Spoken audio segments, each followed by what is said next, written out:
if I had to think back to my favorite memory or my most memorable moment from season one, there's going to be a little bit of bias in there, but uh, the most memorable moment for me would have to be hands down week 8, Mugwump versus Attrition, capture the flag, narrows. Blamable Urchin gets a quad kill, an overkill extermination, and grabs the flag at 0 0 seconds. Like the last possible millisecond to grab the flag. Throws it into sudden death. It results in a capture, which ties the game for us, and then goes on to tie the series. That was an insane play. And as soon as the game ended, we realized that we had tied. The score was 1-1, and we all just lost it. That was a dope play, and that's the one that I remember the most, and I'm gonna remember moving forward. What a cool play! Hello, my name is PlatanoCat, and I play for Eclipse in Season 1 of PHCL. My favorite highlight from the season is going all the way back to our very first game of the season. Back then, we knew the competition would be tough and did a lot of prep work to prepare ourselves. Our season as a team started with me getting not only the very first kill, but getting a triple with rockets. That's a way to start the season out with a bang. Have to say that my favorite part of the season was when we won our first series in week 4 or 5. Because at that point, we'd been having fun.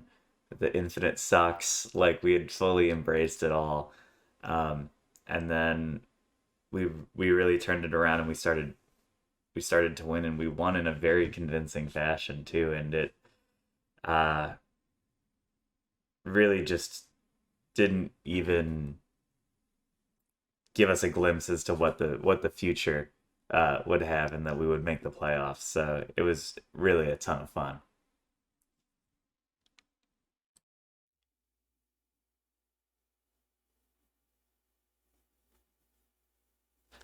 Ladies and gentlemen, welcome to the Premier Halo Championship League. It's time for the championship. But first, let me introduce you to our wonderful co-host today. Above me, we have the Venerable, the Commissioner, and my good friend, Southpaw. How's it going, what am us? I can't believe it. Season 1 ends today. The first ever PHCL Champion gets crowned today. It's just a lot of exciting things happening in the coming moments. Absolutely. And to his diagonal is his brother from the same mother, Mr. Tonzi.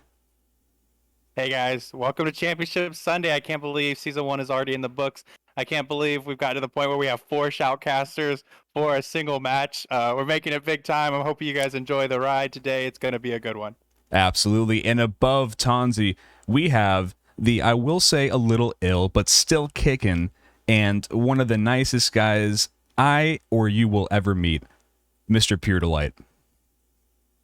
Unbelievably kind. Couldn't be happier to be here. Perhaps slightly under the weather, but does not change how excited I am. Eclipse and Mugwump's best of 9. Let's get it on. It's going to be wild, folks. But before we get into that, I just want to address the wonderful couple of videos that we saw before we went live here. Some favorite moments from players around the season. And actually, I think PD, you were going to do something like that, but you just couldn't get the take right. Am I incorrect? So I definitely spent some time working on producing a clip. Technical difficulties sent an MKV, sound didn't work out. My favorite moment would have been, at the time I didn't even know who the team was. I just saw the gameplay. I tuned in, and this was coined ducks in a row to kind of foresight. It was the infinite ducks at the beginning of Pit Team Slayer. Sent all 4 of their team members down long haul. Is this a traditional strategy? No, I don't think I've ever seen it before, and that's why I loved it. It was awesome. I would consider that a team building exercise, and that's what it's about. Just unpredictably awesome. Absolutely. That was one of my favorite moments as well, because I think we were playing the Infinite Ducks in that game, and we all it was the pushed first game. power. Yeah, we all pushed the power weapons and Where custom are and got they? it all. And it took 30 seconds for us to even find it. We completely all switched the maps. The custom had already ticked down and was useless. It was just a genius strategy by them. I Brilliant. remember us like maybe they're just all sitting in objective. We were like throwing nades in objective. We're like, where are they? And then all of a sudden, we go, oh, they're long haul. They're long haul. They're all over there. Oh, But yeah, man. Flip the map. Flip the map. it was. And it's great to hear some of the favorite moments that we had from a lot of the users here. And I encourage everybody who was a part of season 1 in the PHCL over the coming off season as we move into season 2, submit a 30-second clip onto the Google Drive and let us know what your favorite moments from season 1 are. I know I have like 7 or 8 other videos that are coming that just weren't ready for this championship Sunday, but I encourage any members of the community who want to talk about what they enjoyed from PHCL season 1, submit us the videos, send them our way. We love to hear them. Absolutely. So we have the championship coming up in, honestly, just a few minutes. Bringing the pre-show a little bit later to you guys. Don't worry about it. Ooh, as the wind picks up outside, that was a little terrifying. But yes, we'll be getting going soon. So we just want to get in some quick predictions for you guys. A quick couple of keys to the game here for Mugwump Squad versus Attrition. And we'll also, while we're doing that, I'll pull up the map and game variants so you all can take a look at that. It's going to be the same as it was for that round 3 match, or the third place match between 4 Elements and Attrition. So without further ado, Southpaw, why don't you take it away? Okay, so for those of you who don't know, and if you tuned into the stream anytime Eclipse has been around, there's been one word associated with Eclipse this whole season, and that has been perfection. Because they haven't dropped a map, they haven't dropped a single game type, anything. They've been close. They've only trailed one time this whole season, and that was against 4 Elements in the semifinals. And with that being the case, I think it's going to be a very straightforward series win for the team that the only word you can use to describe them is perfection, which I think I have Slayer Construct going to the more organized Eclipse. I have CTF Heretic going to the more organized Eclipse. I have Oddball Guardian going to the more organized Eclipse. Same story with the last 2 game modes. And I have it going a 5-0 Eclipse victory. Wow. And they keep the perfection. They end their season 1 in emphatic fashion by posting a record that will probably never be challenged again in PHCL history. So I'm going to send it over to Pure Delight and see what he has to say about these games coming up. So I would love to build a case, but I don't think I can for Mugwumps to win the series. I would agree. Perfection, Freight Train, Eclipse just rolls on. I think Metal Pillow and Vulpix are just so solid. The sheer slaying power. I've got it going 5-2. So I do believe Mugwumps will take 2 maps. I have Mugwumps taking map 2, Heretic Capture the Flag. I believe they have 4 unified team members ready to go, and they will not go down without a fight, and I think they are excited to play this. So I think they'll even up the series 1 apiece. Guardian Oddball, Eclipse, Pit Capture the Flag Eclipse, Amplified Slayer Eclipse would be 4-1. And then I think Construct King of the Hill rolls around. I love Construct King of the Hill. I think you can throw your bodies at the hill from time to time on that bottom hill, and the other team might be thinking about setting up a little bit too much. I think Mugwumps does that. I think they're in that bottom hill. They capitalize, they take that, and then Eclipse closes it out on Narrow Slayer in dominant fashion. I think I'm looking forward to, if we get there, Southpaw says we won't, but if we get to Narrow Slayer, I'm looking forward to seeing some snipers on Narrows. What about you, Tunzi? Where is Tunzi leading? I'm holding off till last. I'd like to hear what One of Us has to say first. Oh, well, of course, because I know exactly what you're going to be doing. For the showbiz side of things. So. Yes, of course. I could see maybe 1 or 2 key objective game types being taken by Mugwump, just because of how put together they are and how much their Halo IQ has improved over the season. But I think I'm in the same boat as Pure Delight here. It's to me, it's looking like it's gonna be a 5-2 at the higher end of the prediction scale. But it would be very cool to see Mugwump, after where they started, take them to the final game, take them to game 9. Yeah, I mean, I'm hoping for that as a bystander here, just really wanting to watch some amazing Halo. I know Mugwump Squad has the talent because we've been on the receiving end of it before. I know Eclipse has the talent because they've showed it all season long. I see there's an outside chance that we could get this most extravagant season, but season 9 game championship all coming down to Heretic Slayer, which would just be too much to handle. Like, I hope that both teams give us that. However, I've made my point before. Eclipse equals perfection, and the only way to get to that perfection is to go 5-0, and I know they want that. They know they can win the series, but they want to do it in Eclipse fashion, and I think that's going to drive them to that victory. Yeah, when you've come this far unblemished, you've got one last carrot. Exactly. All right, Tonzi, let's hear it. Well, I mean, since I have a flair for the showbiz side of things, since I'm the one who likes to kind of go my own way out of the prediction, it would make sense for me to go Mugwump, right? Those are my boys over there. I love those guys, right? It would make me fit that. But I can't. I really can't. I have to He's going Eclipse. pick with my brain a little bit more this week. Because last week I picked with my heart and it shot me in the foot. Eclipse takes this one 5-1.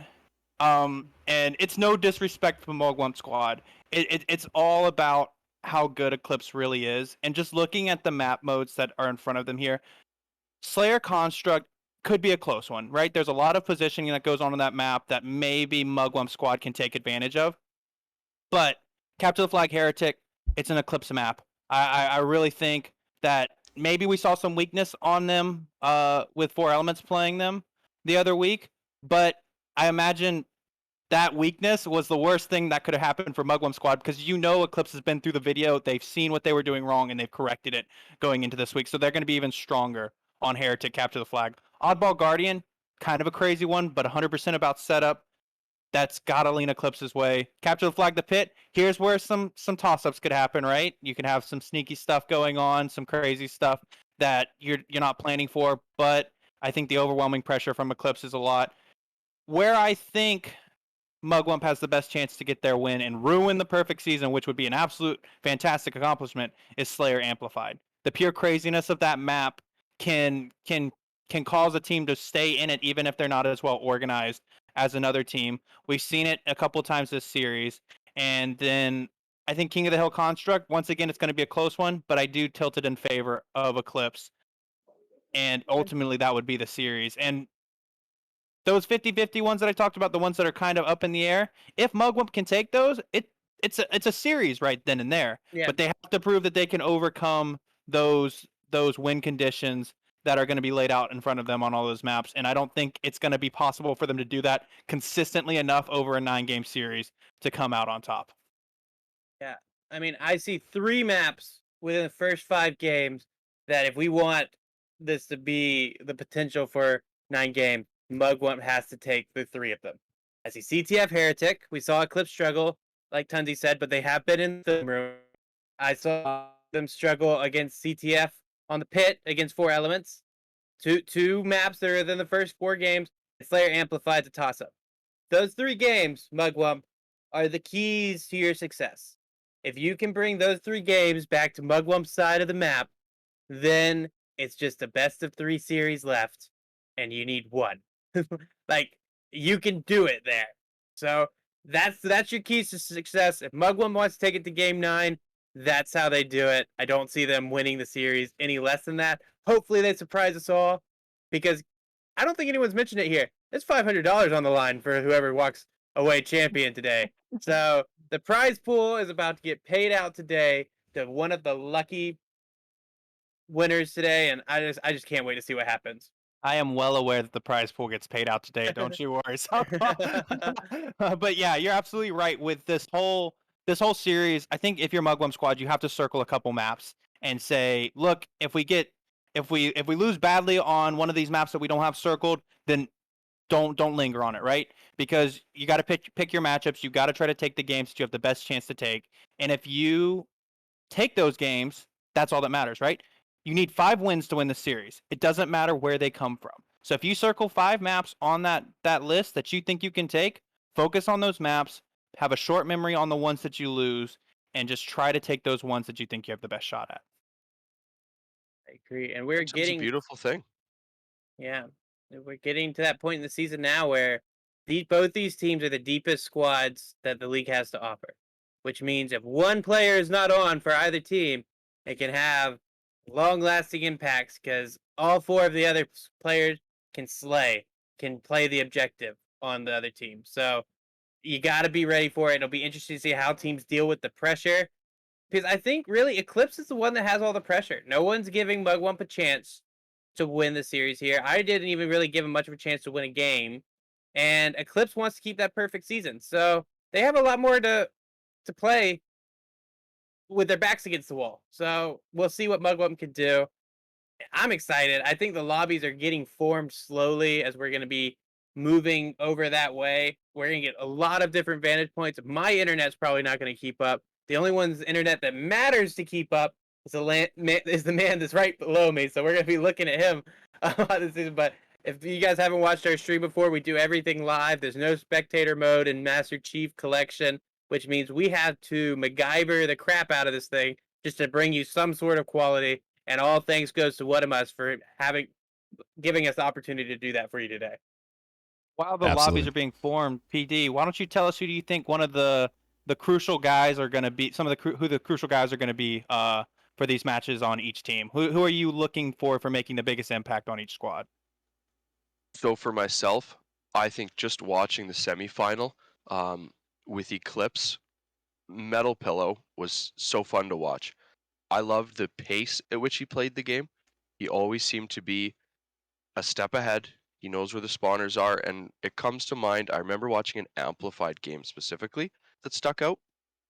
Metal Pillow did such a good job of knowing who to target and when, and he knew where they were going to be before they even spawned. It was beautiful, the tracking, and he didn't miss. It was awesome.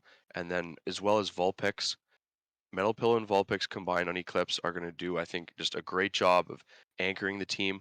And then from Mugwumps, I think Katasa and Gracious Pup. Katasa, notably, mouse and keyboard. So I picked up on this in the semifinals. You can see on mouse and keyboard, you're able to do something differently with your reticle. So I'll look for him to escape and stay alive in some situations where you kind of squirrel off and tuck your head away. It's a little easier on mouse and keyboard. Not to say that that's terribly important, but I think Katasa and Gracious Pup, as well as, Yeti and Urchin, you're going to need 4 players if you want to build the momentum, take some maps, and really get the ball rolling here. It'll take all 4 from Mugwumps, but I think Katasa and Gracious Pup, I'll be looking to see some impact plays perhaps from. And one final note on my thoughts towards this series is there are 3 mouse and keyboard players. We have Katasa, Metal Pillow, and T-Muse. So it's the uprising. Mouse and keyboard, here they come. Yeah, it's interesting that we have 3 mouse and keyboard players in the championship game. Maybe they know something us old school controller players haven't figured out yet. But there is quite a few controller players still in there. Vulpix notably one of them, and he's probably one of the biggest impact players in this series. So it'll be interesting to see if he can show out. I've seen some great stuff from Eclipse going forward, and we talked about their perfect season leading up into this, and to me, it would have been so easy for them to get complacent going into this championship match, going into the playoffs, feeling like, well, we're so far ahead of everybody, who could catch up? And they haven't been complacent.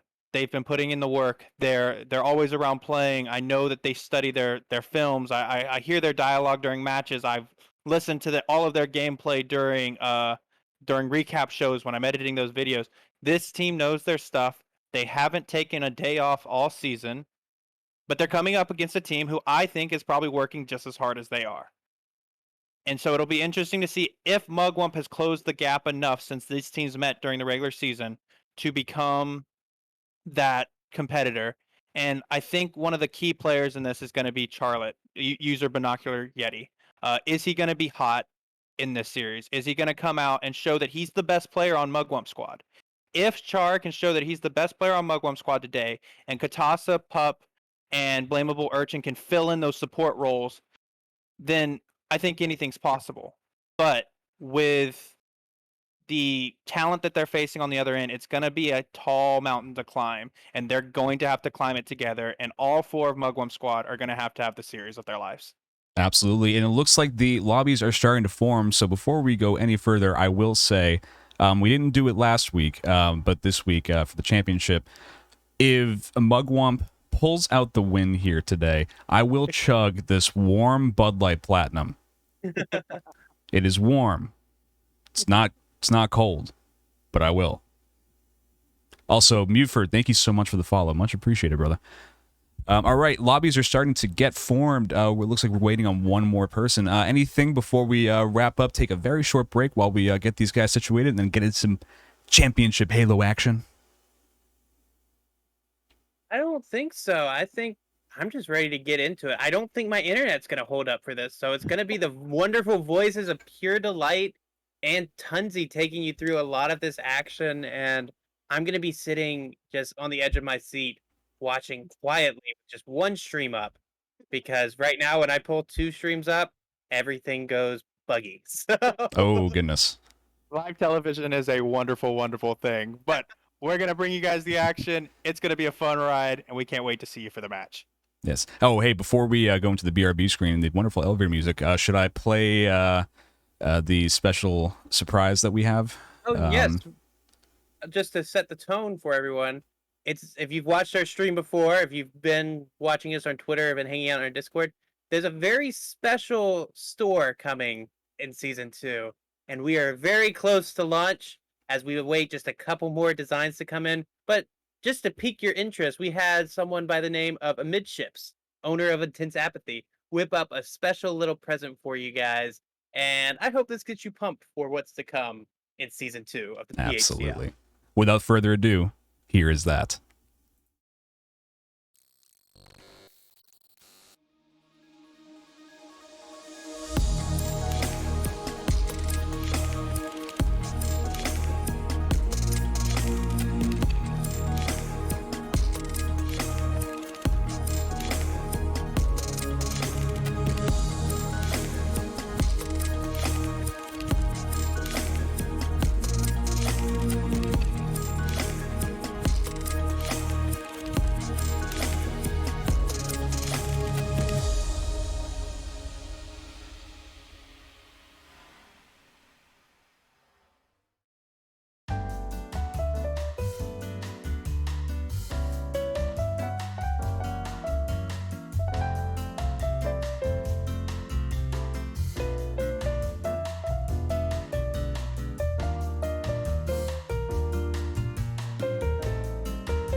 Oh, right. Ladies and gentlemen, we are seconds away from the action.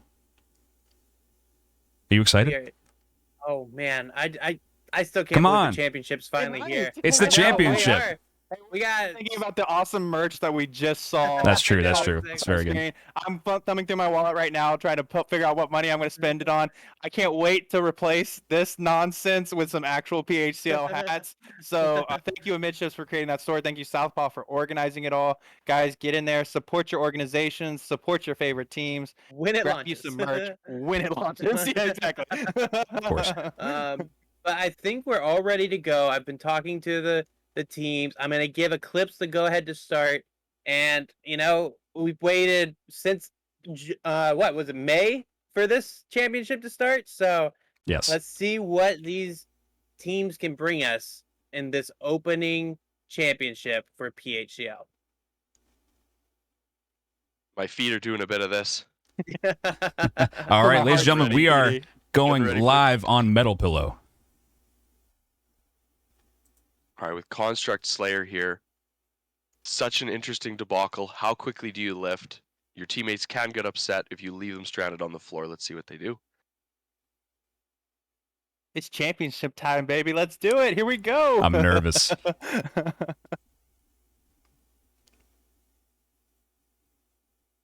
Metal Pillow, aggressive. I love it. Right at the 50-yard line, poking right over with the sight line. And looks like a lot of them trapped 0-2, getting cleaned up. Some good trades off the start there. Oh, Metal has the sniper. He's dangerous with it.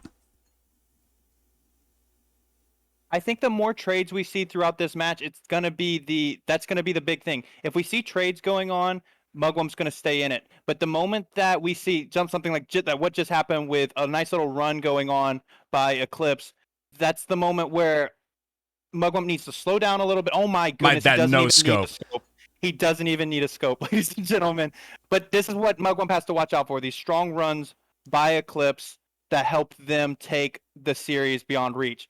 PD, what can Mugwump Squad do to avoid any big killing runs on the behalf of Eclipse team?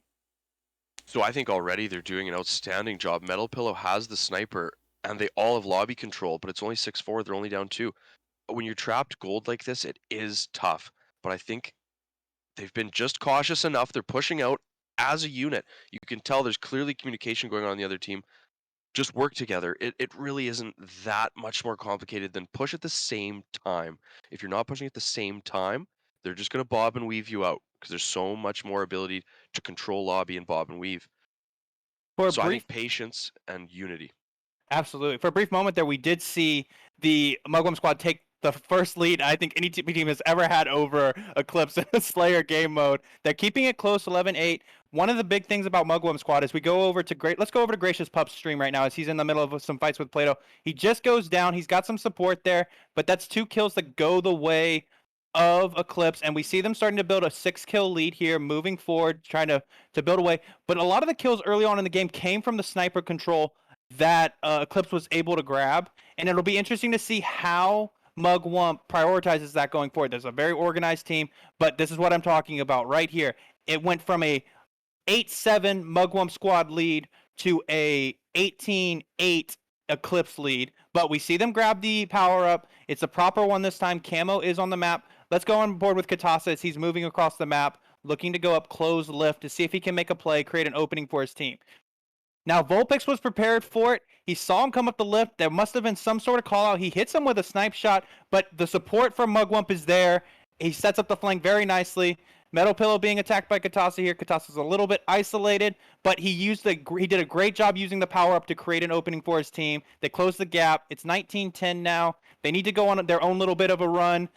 Vulpix goes down in the one-on-one between him and Katasa, and the gap is now 7. That would have been a huge play by Katasa, but Team Use takes him out. Now, Gracious Pup is on the move over on R2, I think it is. Yeah, grabbing the rockets right now. He does secure rockets for Mugwump Squad. He's moving. He takes out Vulpix. They close the gap now. It's 21-15. Let's see if they can keep closing it down. Metal Pill cleans it up. Team Use also grabs Blamable Urchin at the same time. They're keeping that that distance going here. Now we're seeing Binocular Yeti with 8 kills already this match. That means Char is in the zone, which is great news for Mugwump Squad. But who's going to be the players to step up and help push Mugwump Squad across the line here? There's 11 kill gap. The pace of the game is slowed down a little bit, which is good for Mugwump Squad. But they're going to have to string together some kills. They're going to have to go on a run like Eclipse did early. We see another trade going on between Metal Pillow and Binocular Yeti. PlatanoCat has the rockets. He's moving around with it right now. Let's take a look at PlatanoCat's perspective and see what he's doing with the rocket, Speedy. Right, so rockets are so important on this map, controlling lobby.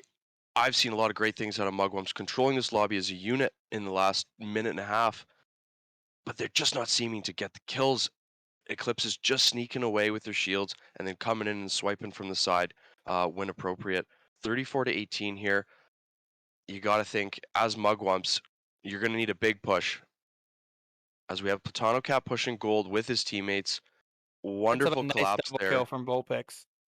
Yeah, was they've well wiped played. out gold. Back to lobby now. They see the spawner and sword. You think, are they all going to spawn there? As we see 2 come up open. Platano goes down, so we have great unity there. Now they're getting shot from both gold and lobby. Can they escape? No. Metal Pillow and Vulpix and T-Muse all pick up kills. Katasa does get a trade-off. He does, and Katasa does have the active camo right now. We saw was him that a use that 2-for-1? to good. We saw him use to do a great job with it earlier, but the gap is just getting larger. They're running out of kills. Vulpix is all over the place on the map right now for Eclipse. And let's ride along with Metal Pillow for a little bit longer. Let's see what's going on from their perspective as they look to close this out. You actually want to go to comms here for the last little bit? Absolutely. What a must. Let's take a listen in and see how they're going to close out this series. I mean, this map. Open street. Oh shit. Watch out for those barrels. Got him. Nice. Open street is clear. I'm gonna lift gold. Behind us. Close. That's me going up gold. One more close. Oh, I threw an 8. Sorry. One's closed on me. C3. I'm one shot. Open 3. Fuck, I should've Open done 3 is that. dead. C3. He's one shot. It's one shot, T-Miss. If you get a nade on that pillar. Yeah, let's lift this. Let's get it closed, yeah. We need one more. There we go. Here we go. Nice, good shit. Wow, great game, guys. Very balanced. Yeah, good good. teamwork on that. All right. Yeah, sounds like they were dialed in at those very last seconds of those games. Did anybody else catch that Carnage report? 14 Yeah. kills from Metal, 13 from Vulpix, 13 from T-Muse, and 10 from PlatanoCat. What does that mean, Southpaw? That means that Mugwump Squad's in trouble because, as I said, this is one of the most dominating groups of 4 on both sides here, and all 4 players have to show up in order to make sure that they are going to be able to compete for the championship. And unfortunately, only 1 player from Mugwump Squad seemed to show up, and all 4 players from Eclipse did. Now, like we said, it's not over because you circle the maps that you think you have the best chance at winning, and I think the game 1 was not one of the maps that Mugwump Squad had a chance at winning. I think game 2 is. And so now you got to reshift, refocus. It's a long series. There's plenty of time left. Even if you go down 2-0, someone's got to be down 2-1 after game 3 anyways. So now is the time when you start pushing back.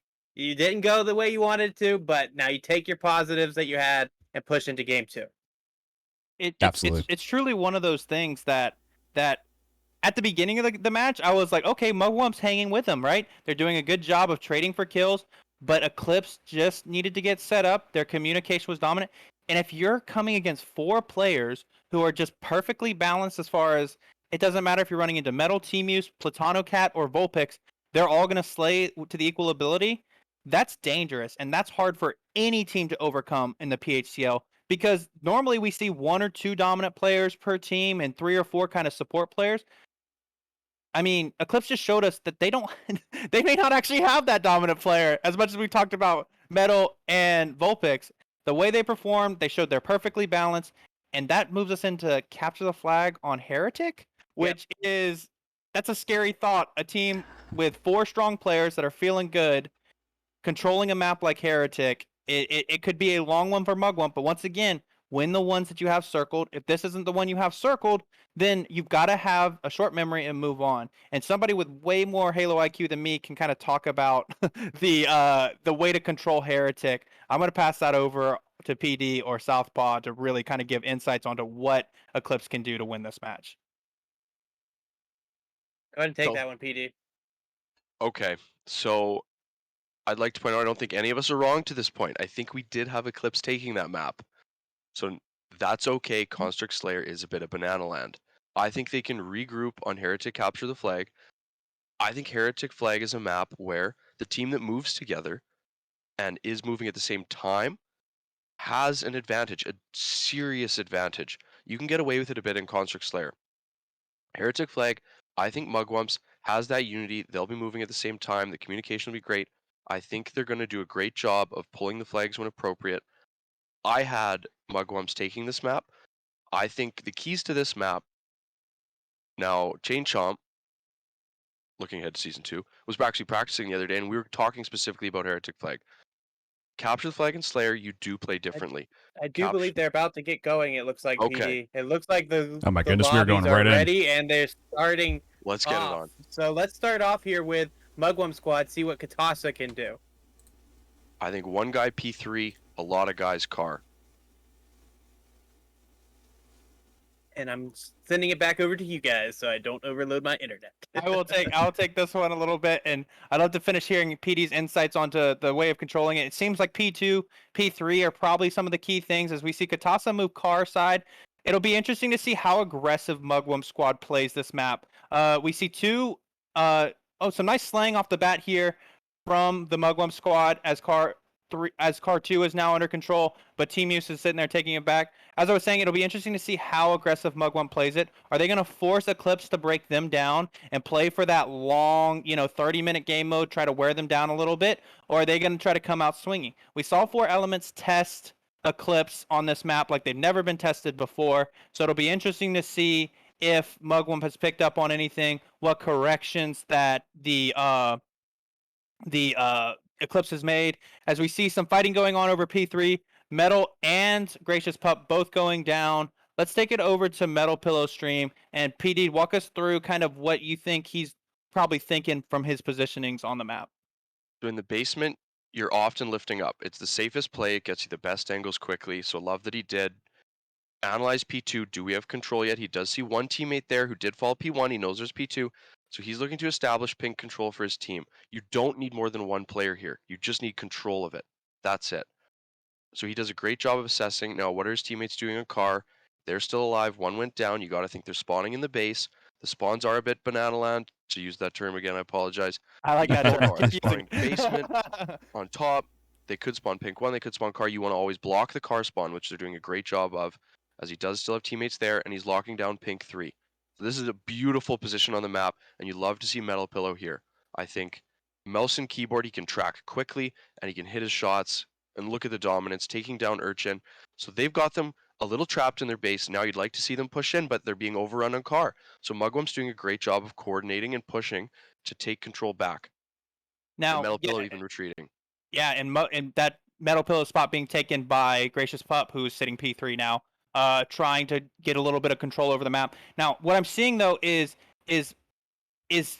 Pup is having to be so much more defensive on P3 than what Metal Pillow is being able to do. Metal Pillow is creating plays for his team, getting callouts. It's looking like Pup's getting up there and just having almost to hide before he's naded out or outshot. So there's a much better communication seeming to be going on between the Eclipse teammates and than the Mugwump teammates. I like the idea of trying to control the P3. I like the idea of trying to control that P side, but the rest of the team has to be there supporting as we see 3 down for Mugwump Squad as Vulpix makes the first pull, is running it car side. No support. There's great support from Eclipse as Metal Pillow has top middle control and Platano Cat is controlling that car side street. And this looks like it very much so could be the first cap for Mugwump. I mean, for Eclipse, Platano Cat picks it up last second. Oh, he doesn't make it. What a stop, but it is finally closed down, and the first cap goes the way of Eclipse. While the first cap does go their way, I loved a lot of what Mugwumps did. I mean, they spawned pink 1, and they immediately rushed. They defended that as best they could. While it didn't go their way, they've done a lot so far to show that they're ready to battle. So I love the way this match has started. Now, PlatanoCat has the Mugwump flag in his hands again. We see him running at car side. He gets a nice one-on-one win. This could lead to another flag cap. Nice nades coming in.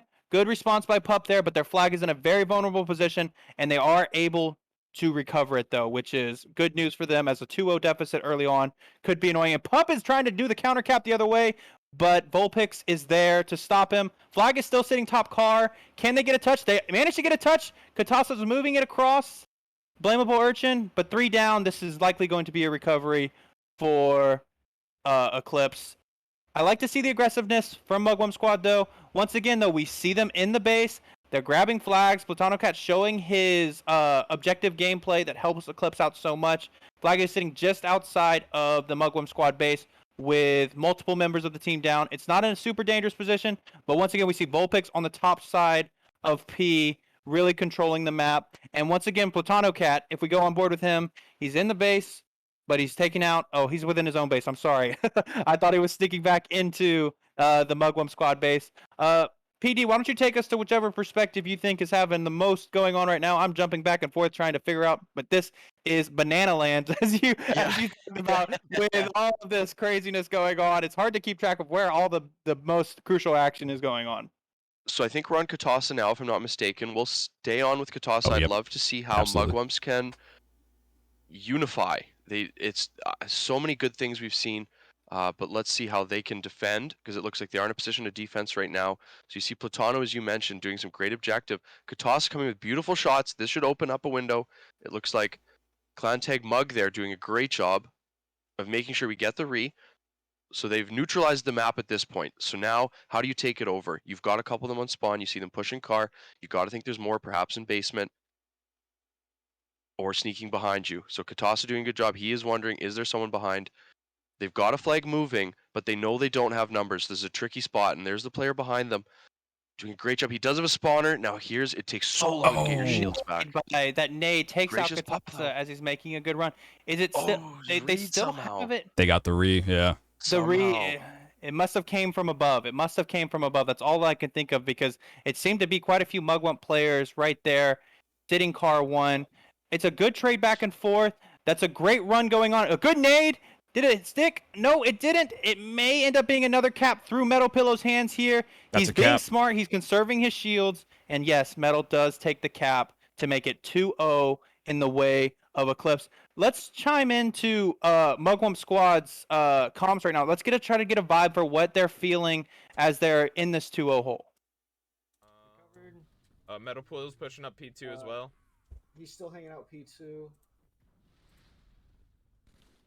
He's on him towards sword now. Vulpix is lit. Vulpix is down. Oh, Plat's one shot. Plat's one shot there. Nice. I got Plat. All right. I'm gonna get P side control. Oh, there's a man in here. Or you can go people if you can. No, there was a guy in there right when I picked up the flag.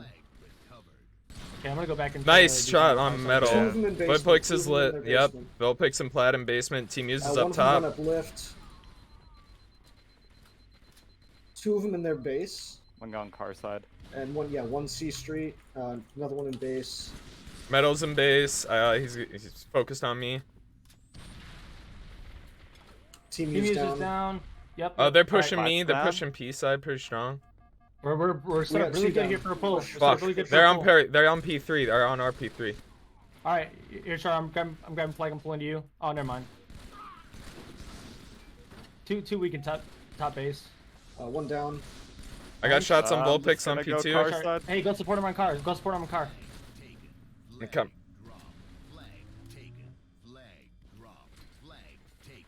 Go. Oh, this could be huge. Pillow's down. No, we couldn't get the kill one shot on him. Vulpix is one shot. Vulpix is one shot. Fuck me, down. dude. One just pulled up. Damn it, dude. That's so disappointing. I'm sorry. It sounds like there might be, after that wonderful flag run there, a little bit of tilting after not being able to get that cap.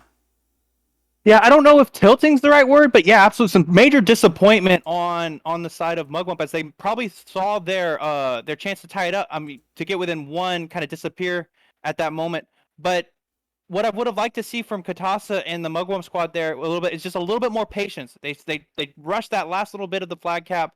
They had to have known that support was coming from the Eclipse team. There was no way it was just going to be that easy for them to get across the cap. As we see another run happening right now, I'm not really sure where this run is coming from. The flag is in basement. It looks like Platano Cat is trying to get a recovery. There's a lot of support here. They get the touch that they need. That's a cap. The flag is going up. It's a cap for Mugwump squad. It is 2-1 now, ladies and gentlemen. This team is not going out down without a fight. I have no idea where that flag came from. Bottom mid. They ran at bottom mid. They're doing it again. They're doing it again. The off-meta strategies have worked here in the PHCL in the past. Can they do it again? Can they make it 2-2? Katasa has the flag underneath. Oh, but this one looks like it's going to be recovered. It is recovered, but they have Eclipse on notice. They have Eclipse on notice about this kind of new strategy that's going on. Now, Platano Cat does have the Mugwump squad flag. He's running it car side. Katasa looks ready to meet him, but he loses the 1v1.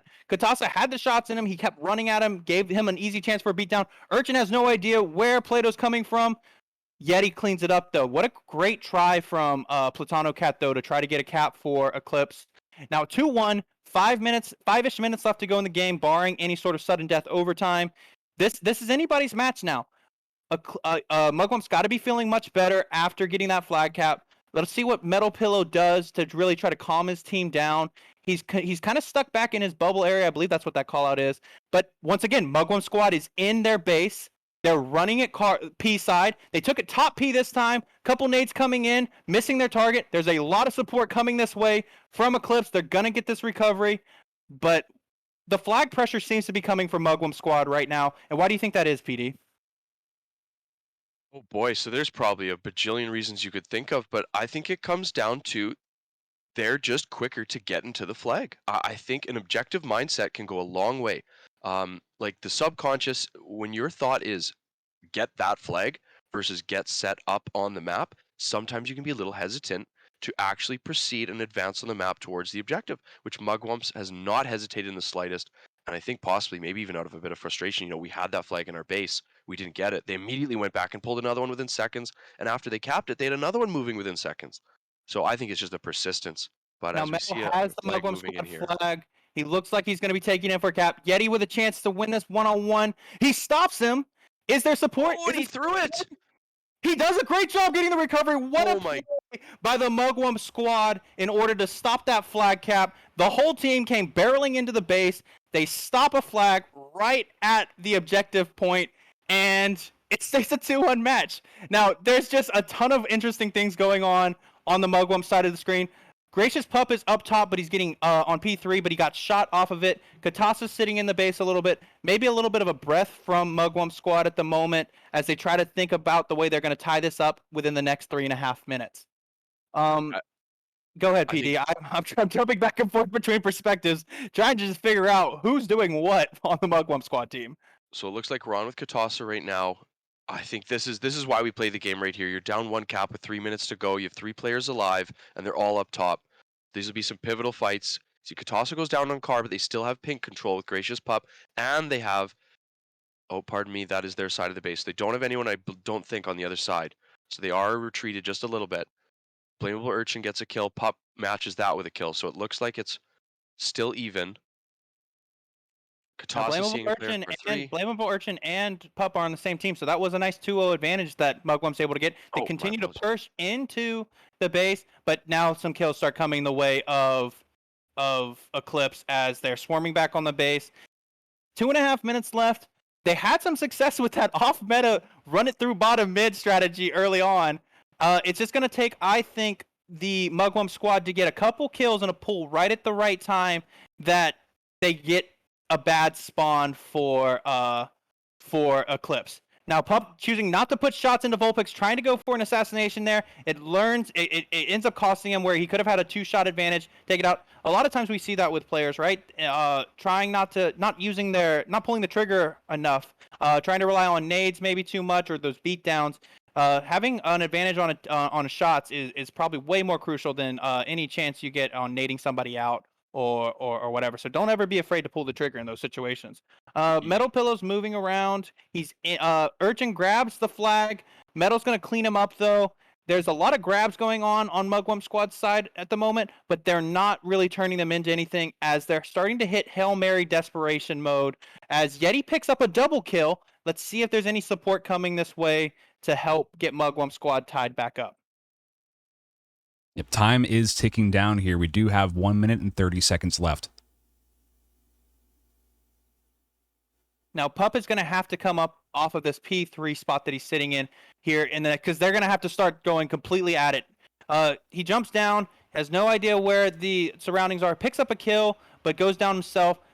There's going to need to be some big push here by Mugwump Squad within this last minute. Do you want to take a listen in as we hear them try to strategize and how they're going to go about taking this last cap? Absolutely. Two of them C3. How are you P2? Vulpix has been C1. There's two C-side. Oh, I'm out of ammo. Flats down. Team uses their car bubble. He's just hanging out in their car bubble. He's not going anywhere. Oh no! Now he's moving out. I just stuck you right in the back of the head. Yeah. Oh, no. Alright, let's have one more push, I guess. That's okay. 20 seconds left. This is their last shot at it. Alright. You too. Yeah, we got 18 seconds. I'm going P2. Screw it, dude. Fuck. The tag team. Good stick. 15 seconds, boys. Oh, Persistence. He makes his way into their base. Team uses the C. They need a touch. 2, They get 1. the touch. They get the touch. That counts. Yeah, doesn't matter. There it goes. Reset it. Yeah. Flags reset. That's gonna do it. And that's gonna be game for Eclipse. Man, they showed a flash of getting super close there. Well, it just seems like they had that momentum right in the middle of the game mode there, and it ended up not building into much more than that one flag cap. They had a couple that got stopped halfway through. Great job by Eclipse to stay organized and stop those caps, right? Just because you have an enemy team's flag doesn't mean you're in any position to cap it. So Eclipse did a wonderful job of stopping that and being organized. However, I did notice at the end there, Katasa mentioned he was out of ammo, and that can really only come from playing pretty passive on Heretic, you got to believe, right? I didn't see his name popping up for a ton of kills. It wasn't like he was in the Eclipse side of the base, slaying out of his mind. I totally believe that he was putting shots on people, had no ammo, but that means he was probably sitting back in his base and being a little bit too passive with, there were 3 minutes left to go, and I don't think Mugwump got a touch on the flag until that last second attempt to cap. And I would have loved to have seen Mugwump sell out for it. Like, okay, there's no difference between a 2-1 loss and a 5-1 loss, but we have to get back to 2 before anything else happens. And it just didn't seem like they were really, even the earnesty in their voices at that last little part of the match didn't seem like they were really pushing to take that win. But that's the best we've seen a team finish a series against Eclipse, I think, and capture the flag minus maybe the 4 elements match. And so that's got to make them feel good. Hopefully they can build off of that and take game 3 because they're getting into some must-win situations here. Yeah, they definitely are. It was a great showing from Mugwump Squad there. They had too slow of a start, in my opinion. You can't start off that slow when you're facing against Eclipse because all of the caps happened early on in the game, which is very difficult to come back from. I think Eclipse even played back a little once they got the 2-0 series lead, 2-0 lead in the game, and once that happens, it's even harder to break through that setup. So Mugwump has to remember that you have to be ready to play as soon as this time starts. 15 minutes on the entire time. Whatever it takes to regroup before that, you have to do. All right, and I will say we'll be, for this next game, we want to get everyone's perspective in as much as we can, so we'll be flipping Platanocat's perspective out for Vulpix's, so we'll get to see some action from his perspective going into this next game. Absolutely. That's a name we've seen. I'm sorry, Southpaw, go ahead. And I think I'm going to give it a go on this next one. Bring my voice back into the commentary. Let Tunzi Please, and PD. please, for the love of goodness, do that, because I was scrambling that map. Banana Land was definitely the best way to describe the spawns and the craziness that was going on. PD was absolutely right about it. It was an exciting match. I'd love to get some more insight from you, Southpaw, if you think your internet can handle it. If it can't, I'm just gonna tag you back in. But I think it can do it this time. I'm excited to see.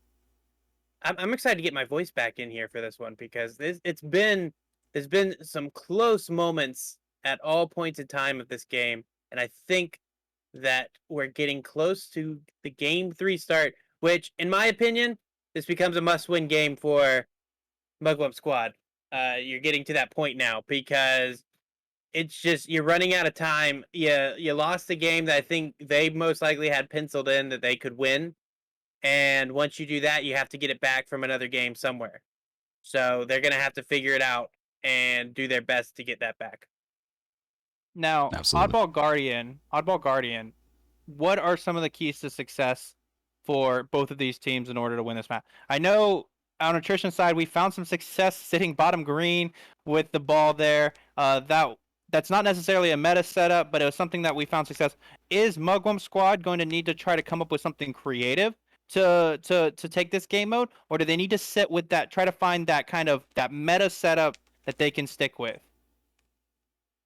Now, to me, the biggest key is going to be playing the ball at the correct moment, because their formation is going to get broken. It's just that's going to happen multiple times against a team like Eclipse. They're gonna, no matter how well prepared you feel for it, they're gonna break your setup, and you have to be ready to play the ball at the correct time because a crucial play ball can mean the world in an oddball game type.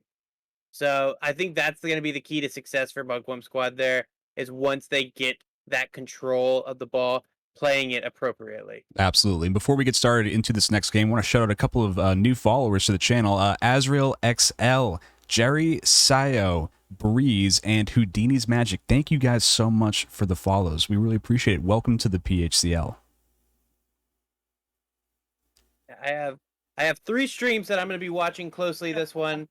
It's no disrespect to Gracious Pup here, but I have Katasa, Metal Pillow, and Vulpix. I'm going to be excited to watch these 3 as I think these guys are going to be all over the map when it comes to Guardian, and I think this is where a lot of the action is going to come from.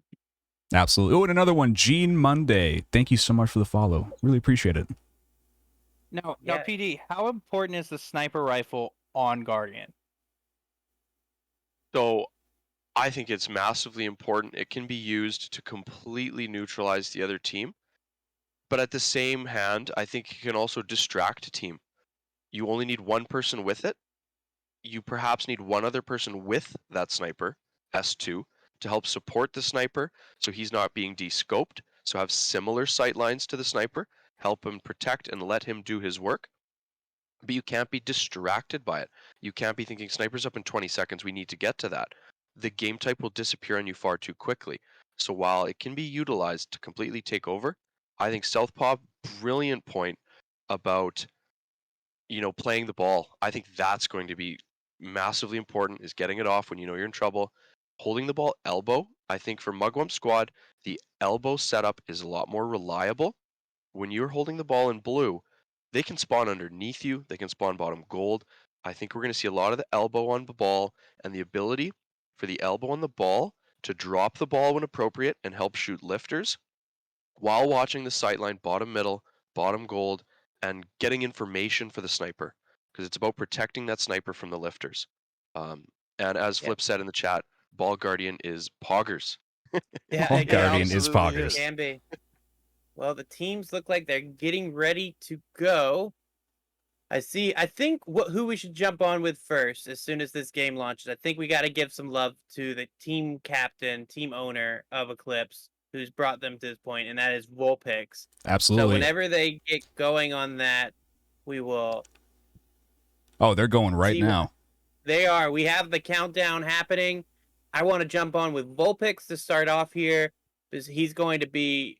Actually, let's do a quick listen in with Vulpix, as I want to hear what the team has to say as they're getting set up to start this game. All right, good spawn. Ball, play ball.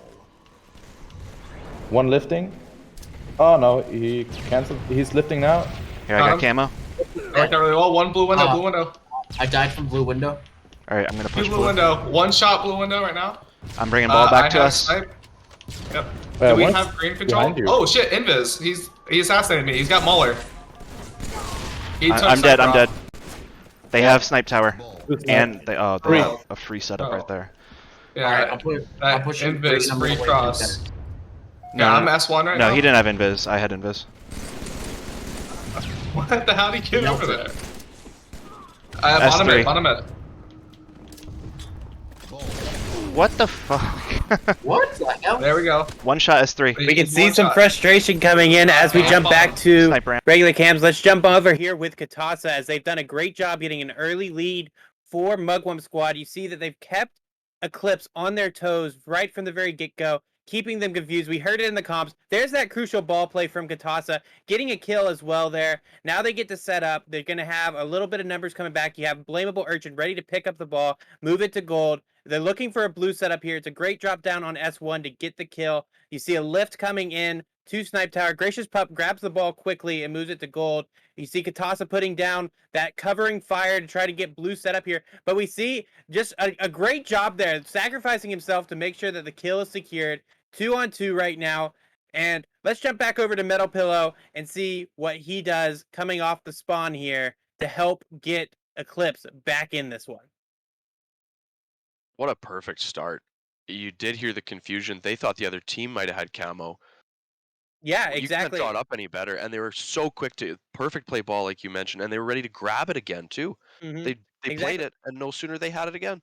And there you go again. That's a mistake that you can't have on Oddball right there. As yes, Metal Pillow works very hard to get the kill and secure it, but then he falls off the map right afterwards, which gives Mugwump squad back the numbers advantage that they need in order to stay ahead. And right now it's a 54-1 lead. And if you're Mugwump squad right now, you don't want to just be grabbing the ball to grab it. Now is when you have to force Eclipse to earn that time with the ball. And it's another great job by Binocular Yeti, who is very strong on on Guardian here, getting a quick play ball for the 2 seconds that Eclipse was able to grab the ball. Mugwump squad got 4. So they're going to keep that kind of tactics moving. Let's jump on over to Vulpix as he does have camo sitting bottom mid. See if he can do a little bit more with it this time. As you see, they have 2 down on the Mugwump side of things. And it looks like Eclipse is finally getting a setup done. And this is when it's going to really test the resolve of Mugwump squad. Finding a way to break through this setup that Eclipse can have, because they're such a talented group that it can be very disheartening to even try to push. So you're going to want to wait for all of your spawns to be back at the correct time. So you're pushing together. You're not just throwing one player at a time. You want to get some crossfire happening, calling him out. Gracious Pup gets a big kill on Temus. They're doing a good job pushing, but Platano Cat gets a huge double, and that's 3 dead for Mugwump squad, but it does look like the setup has been broken, and that Snipe Tower is open for Mugwump squad to start pushing into as we jump on over to Katasa. No. Yeah, and they even spawned S2. Pardon me, go ahead. No, absolutely. I just know the setup was broken, but a new setup has been found over here on green side. They're still having trouble breaking it. They need to do something. Yeti does a great job getting the ball played, but Metal Pillow is on a roll right now as he approaches a killing frenzy. He's been sitting green side, just putting shots in every Mugwump player that's pushing towards the objective, and they're gonna have to start addressing the where the shots are coming from on the Mugwump squad side. I think they have eyes for the ball and they're running towards it, which is great because you got to get the objective game mode, but you have to get to it in a sustainable way. If you're getting 3 shots in you before you're getting even close to the objective, the other team's going to win that fight every day. Yeah, and it's another great kill from Metal Pillow here. We're seeing Eclipse get a lot more comfortable as that 50-point lead is already gone for Mugwump squad. And now that they have the setups, Mugwump squad seems to be getting a little flustered right now, and you just can't have that happen in Guardian Oddball, as I'm not seeing the uniform push. There's a big grenade that takes out Platano Cat from Katasa. We're going to see some pressure from Green here. Metal's going to make a smart play here and go ahead and play it as it looks like the setup's falling apart. Katasa finally ends up killing Metal Pillow there, and let's jump on with Katasa as it looks like Mugwump squad has the numbers And a little bit of a miscommunication there. It looked like Katasa wanted him to pull up blue, and new camo could be spawning relatively soon. It looks like Katasa might be looking out for that at the moment. He sees a player bottom mid. They've got action green. They've got enough support. That shouldn't be an issue. But now where are they pushing from after that? Now So it looks like Katasa's they are sitting electing on to left. camo, leaving his guy by himself in green spot, in the green spawn, and he's got to get over there to provide support because there's no reason to be sitting camo when you're setting up in that green area because they can't harm you from over there. And so I would have liked to have seen him get over there to support his team a little bit better, but I do have to applaud Mugwump squad pushing Metal finally out of green a little bit ago and that allowing them to finally break down that setup. That was going to be the key to them breaking it down. Let's see if they can continue to find success breaking down another Mugwump another Eclipse setup that's going on here elbow. Yeah, let's jump on over to Vulpix as he's got the sniper tower on lockdown. He's got a little bit of he's going to try to stay alive for as long as possible. He's getting pressured. He's going to sit at S1 and move back up. Metal Pillow's doing a great job dropping and controlling the ball to provide shots across the map when needed. Platano Cat moving to secure the ball now. As we see Binocular Yelly takes down Metal Pillow, and then we have Vulpix fighting with Blamable Urchin here. It's a great job getting one kill there from Blamable Urchin as Team Muse came in off the spawn. And Mugwump Squad is and there goes Vulpix. Mugwump Squad is inching back into the lead here. They're going to have the snipe tower control that they want. Platano Cat pressuring on elbow. Good job by Katasa here staying alive. But it's Metal Pillow with the camo now. Let's jump on over to him and see what he does with it on S3. He did pick up a kill top middle there. He's pushed into the base. There's no communication seeming from the Mugwump side of thing. Pup pushes him all the way off. He does not make much out of that push with the camo, and that's huge for Mugwump squad. Camo's off the map now. There's a big rush coming from Eclipse, though, towards the snipe tower. Vulpix picks up one kill. Yeti trades. Team Muse picks up another. And then Urchin with a double kill to keep anything from happening. That's all dead for Eclipse now. And now Katasa has the ball, and they're right back to the same setup they were. What a play by Urchin to set up that moment for Mugwump squad. And now they go in for another setup. There seems to be some indecisiveness from Katasa on where he needs to be sitting with the ball. Sitting S2 right now, dropping S1, getting naded out. A little bit of indecisiveness there, it looked like. Gotta get the playoff here. He does get the playoff, and he stays alive to be able to get a beatdown and cause some problems for Eclipse there, because any damage that you can do sets you up for the counter cap on the play there. And we see Mugwump has the ball again, and they have that minute lead that they've had for most of the game back. It's a great job for Mugwump squad here in this must-win situation. Interesting moving towards gold. Over to gold side and drops the ball for some reason, even though he was under no pressure in green. Boy, it's hard to watch Katasa's sensitivity sometimes, but he does a great job getting that kill from the grave. Let's jump on over to, let's actually stick with Katasa here, as all of the streamers for Eclipse are down at the moment. Interesting move by Pup there, lifting that ball over to gold. He was under no pressure in green. Wonder if there was some miscommunication going on there. Now the ball's bottom middle. Char with the sniper rifle picking up some kills. That's good. He's got a nice one-on-one. Char playing out of his mind on Guardian at the moment, setting up some kills. Let's see what ends up happening with this team as they have a, approximately 70-second lead on this game mode with 6 minutes left to go in the game. Exactly. Now is when playing the ball becomes the most valuable thing you can do as Mugwump squad. And we just see a great job. They're 3 down now. Metal Pillow does have the sniper. Let's jump on with him. Let's see if he can captain this team back into control. At 70 seconds, there's still plenty of time left. There's no reason for Eclipse to be panicking yet. But, you know, they've never been in this position before. This is the largest deficit this team has faced all season long, and the seconds are going to start sandwiching you here, and with only 1 minute left, with a 1 minute deficit, it can get very scary at times. Katasa gets no-scoped off of the lift as he's going over, trying to rush that snipe tower setup. Pub does have the camo with the Mauler in the base. He picks up 2 kills and seems to break that setup. Wonderful job by Pup capturing the camo. And he makes utilizing the play. That's wow. Huge. And what a play. They're showing up, boys and girls. This is going to be a series. It's 60 seconds still the lead with 5 minutes left to go. Katasa trying to rush that the ball back over to the snipe tower. Possibly, maybe gifting. I wouldn't have done that if I was Katasa there. To Eclipse. Yeah, you don't want to. You want to force when you have this big of a lead as the time starts pouring down here. You want to force Eclipse to make those moves for the setup. It's very difficult sometimes to grab that ball off of mid, and you don't want to accidentally bring the ball to them unless you're 100% sure that you have their spawns and you know where you're rotating right now. If you're Mugwump down, squad. all down for Mugwump squad right now. As Katasa's the only one alive. You got to imagine there's going to be a pull here any second. But Katasa ready with a nice nade. I see Eclipse trying to push across that snipe tower setup. Maybe a little bit too much, as every time that the Mugwump squad spawns, they go and are ready to nade them out of that. Trying to rush it over to Blue Room. Not going to get it there. They do get it there. But they do get it there. Katasa goes down, but it's a handoff play. That is huge. Running it over towards Gold side. Probably shouldn't have taken it that far over as he ran into an Eclipse player on the other side.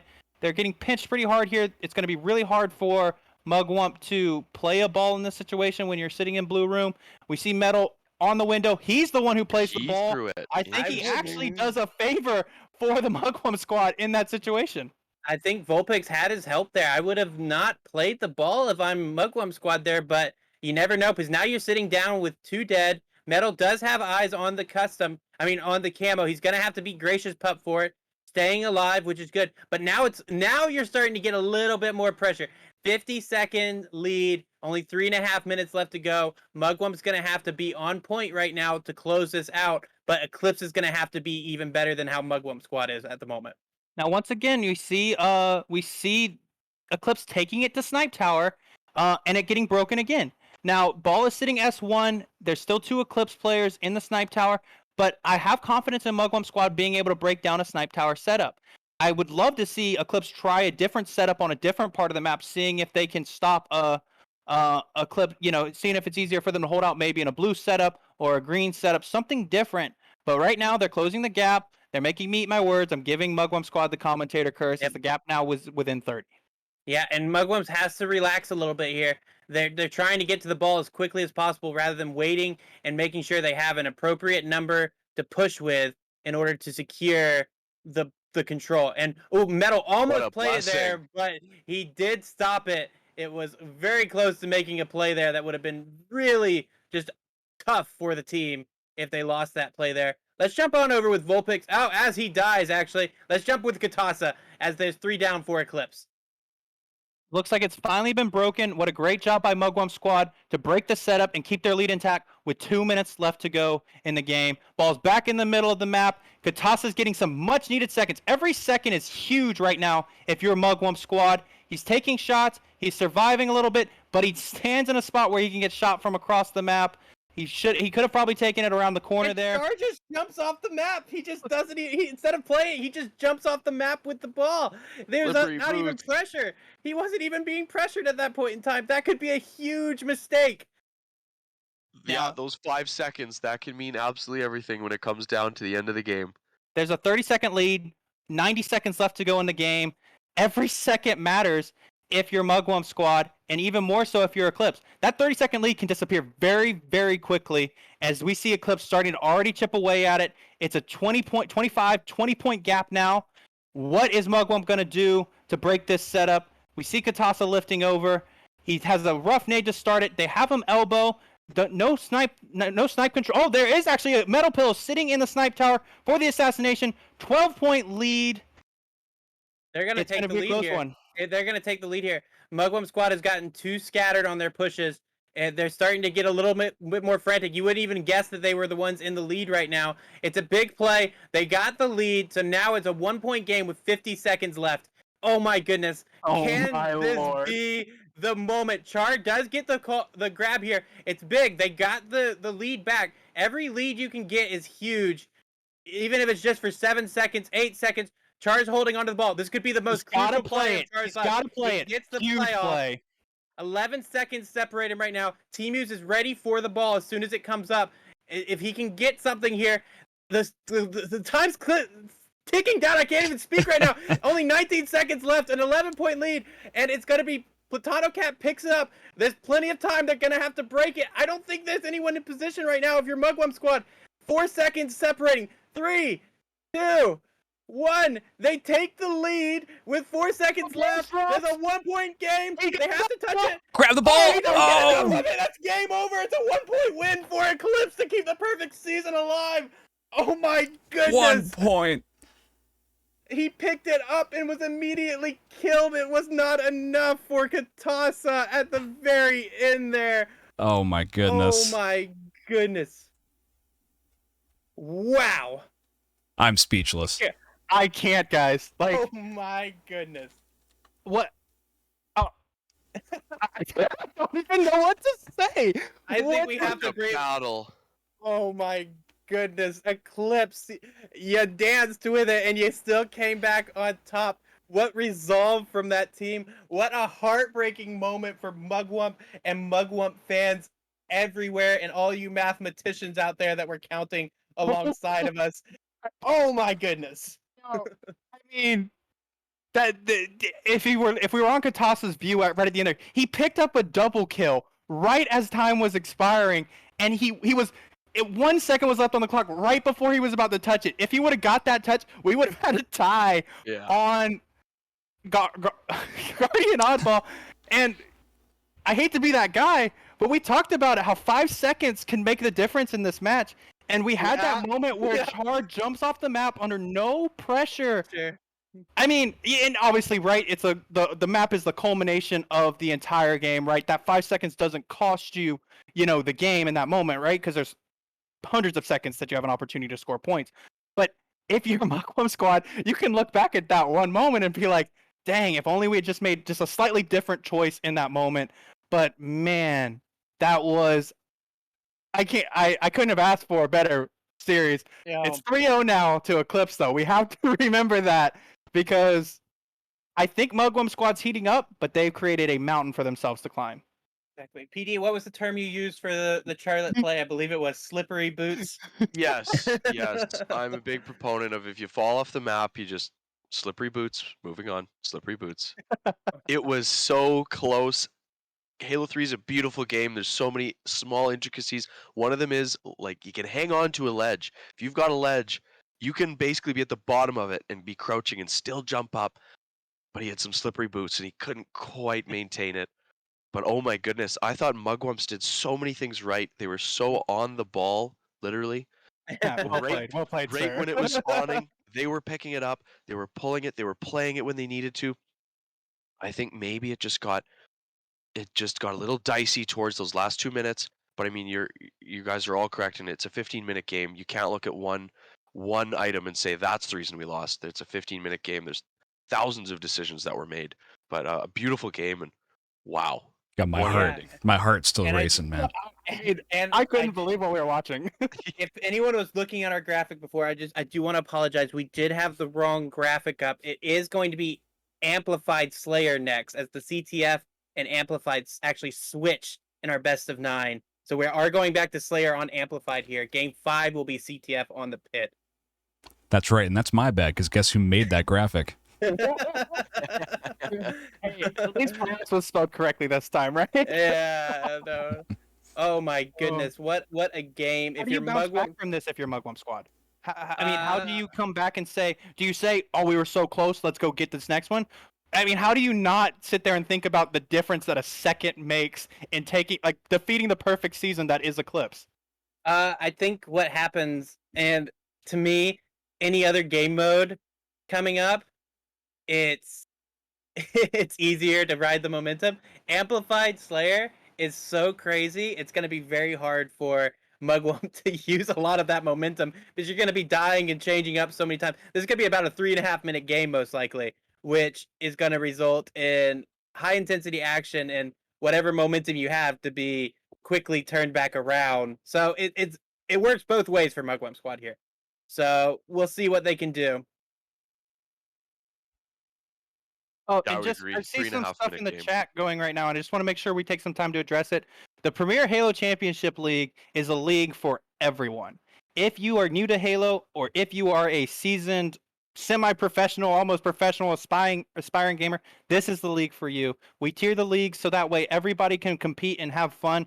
every tier gets to compete for prize money throughout the course of the season. So if you're looking to join, if you want to get involved in league, team registrations are closed for season 2 at the moment, but we are still allowing, some teams have holes to fill on their roster. So come check it out. Come see for yourself what it's all about. Do not feel like you have to be at a certain skill level to play in this league. This league is absolutely for everyone. It's a great community of people. We do live shows like this as often as we can. We're going to try to do it for every tier league. So if you like what you're seeing, if you have some friends you think would be interested in, come check it out. Check out our Twitter. Check out the Discord.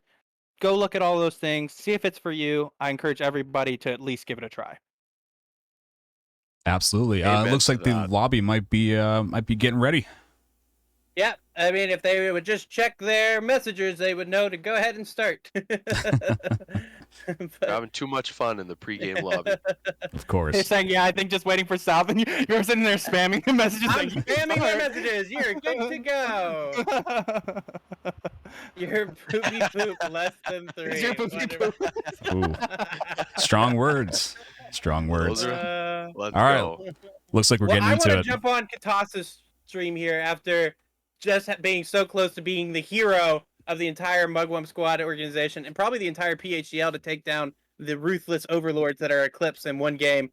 But let's see what they can do off the start here. Like I said, it's going to be a very quick game.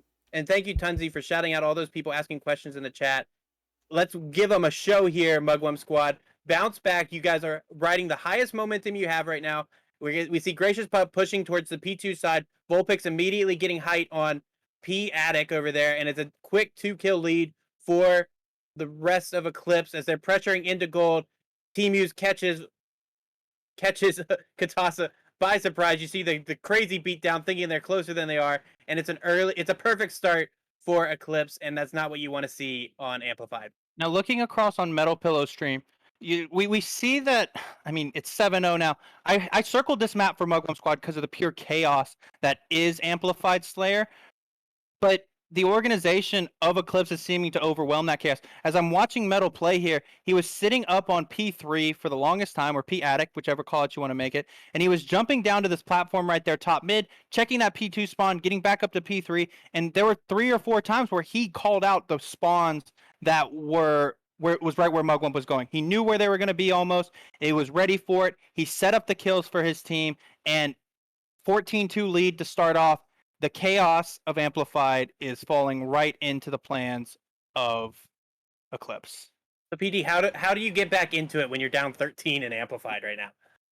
My goodness. I mean, I think in the communication, you got to hope there's absolutely zero breakdown, zero hesitation, and just keep your calm. You have an idea as to where you're spawning before you even do. If you're watching death cams, so I think death cams on this map are even more important to get you an idea as to where the other team is attacking you from and where you're going to spawn, and then come up with a plan. Attack this area of the map first. So you see Binocular Yetis P3, Metal Pillow, just happens to be who I'm watching, and Katasa, they're catching them on pink 2. You have to target an area of the map and take down one at a time, and then take control and get spawns. So it's a step by step, come up with a plan, off spawn, watch death cams. Now, why don't we take maybe like a 30-second listen in for each team, right? Let's do 30 seconds with Eclipse, and then go 30 seconds with Mugwump, because I want to hear maybe the difference in the morale on each team at the moment. So let's start with Eclipse and then go over to Mugwump. Let's listen in with Vulpix's team Eclipse. Gold 2. Yep, gold 2 still up. Blue 2 dead. Looking P2, gold. P2. I spawn blue base. I spawn opposite base. P3. Just look around at your teammates. Don't forget. Look around at your teammates. Gold 1. Looking. Good kill. Okay, watch out. They're gonna start spawning blue. I spawned P2. Yep, blue base. One top blue. Behind us. Katasa, have shots. He's one. He's going blue basement. Bottom mid right now. Okay, bottom gold. Yeah, still bottom gold. Blue pink corner. Bottom. One shot. Another one blue pink corner. One shot. Red base. P2. Good help. There is intensity in Eclipse. Conversely, let's see what is going on with Mugwump comms. Flat's down. Alright. Vulpix P3. Vulpix 3 feet. Metal Pillow's gold 2 still. Pillow's down. Plat P, Plat. Vulpix is pizza. What a bad spawn. Nice, nice. Good job. Team U's coming gold. Team U's down. Pillow down. Nice. For you. All right, I'm gonna go P3. Oh, I don't know what it is. One P2. It's one going from A sign TP. gold. Vulpix is top blue. He's a couple shots in. Behind you, Char. One behind you, one Metal's front. coming down. Metal's coming down. Metal's one shot. That grenade hit. And conversely, from Mugwump Squad, we have a bit of a calmness, just trying to keep their heads about them while they try and work their way back into this one. But it will be tough as we near a 41-24 scoreline. Exactly, and the Slayer game modes, it's just so hard to compete with Eclipse. You hear the organization, every word out of Eclipse's mouth is something that's benefiting the team, where they're spawning, where the other players are. They know to look for their teammates to clean up kills, and on Amplified, that's so crucial, and it can mean the world of difference in winning fights, and everyone's pushing together. You see a great double kill there by Vulpix, moving on to a triple kill as he's sitting up in the attic, looking at P2 for the Katasa spawn, getting a killing spree, just missing out on the overkill. It's just a great job from the captain right now as they're nearing an emphatic Game 4 victory and only being one win away from the championship. And that's going to be the win for Eclipse. What a contrast between the last objective game mode we had and and this Slayer game mode, as Vulpix takes control of this game with an 18-10-7 scoreline. And once again, good balance from Eclipse. Look at those assist numbers. 10, 6, 15, 15 compared to 6, 6, 11, 7 on the Mugwump side. Team shots, communication, understanding where your teammates are, where the other team is spawning is so key. And we see Eclipse keep track of it better than anybody else. And that's, I mean, we talked about the power that is Metal Pillow and Vulpix on Eclipse, but they have rubbed off so much on the rest of that team that now you can't separate PlatanoCat and Team Use out of that equation anymore.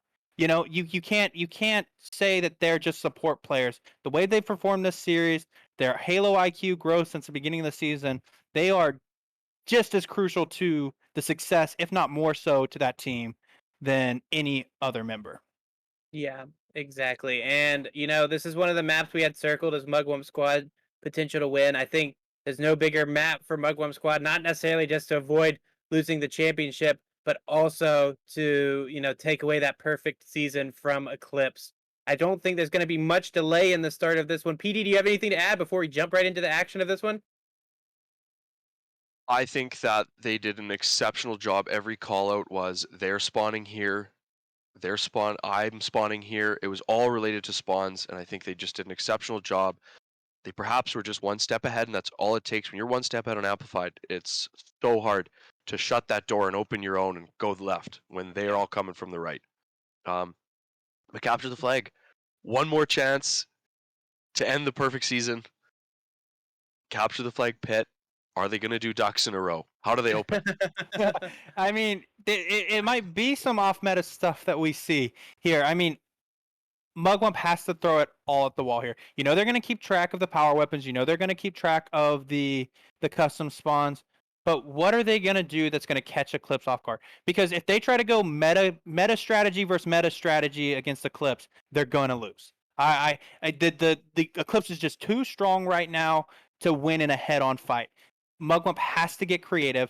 They do need to control the power weapons, control the custom and stuff like that, but they need to try something different. They need to try to throw somebody at that objective every chance that they get. I know at Attrition we found some success later on in the season in objective modes that we struggled with by just kind of having one person, myself, go after the objective as much as possible, right? Keep them off balance, keep them looking and thinking, okay, hey, the team's out there, and all of a sudden their flag's being pulled and they don't know where it's going.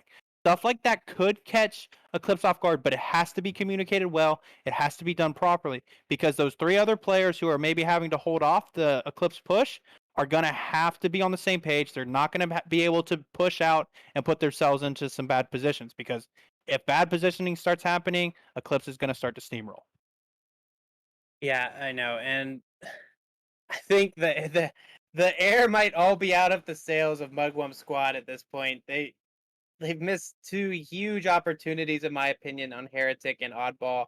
70-second lead gets erased, and I don't think that discounts anything that Mugwump squad has done. I think that just shows the absolute quality of Eclipse. Because this team has never been down that much all season long, and then they bounce back and then have another emphatic game on Amplified right afterwards. It's just like short memory, right mindset going into every series, knowing exactly what they need to do to win. It's just incredible to watch.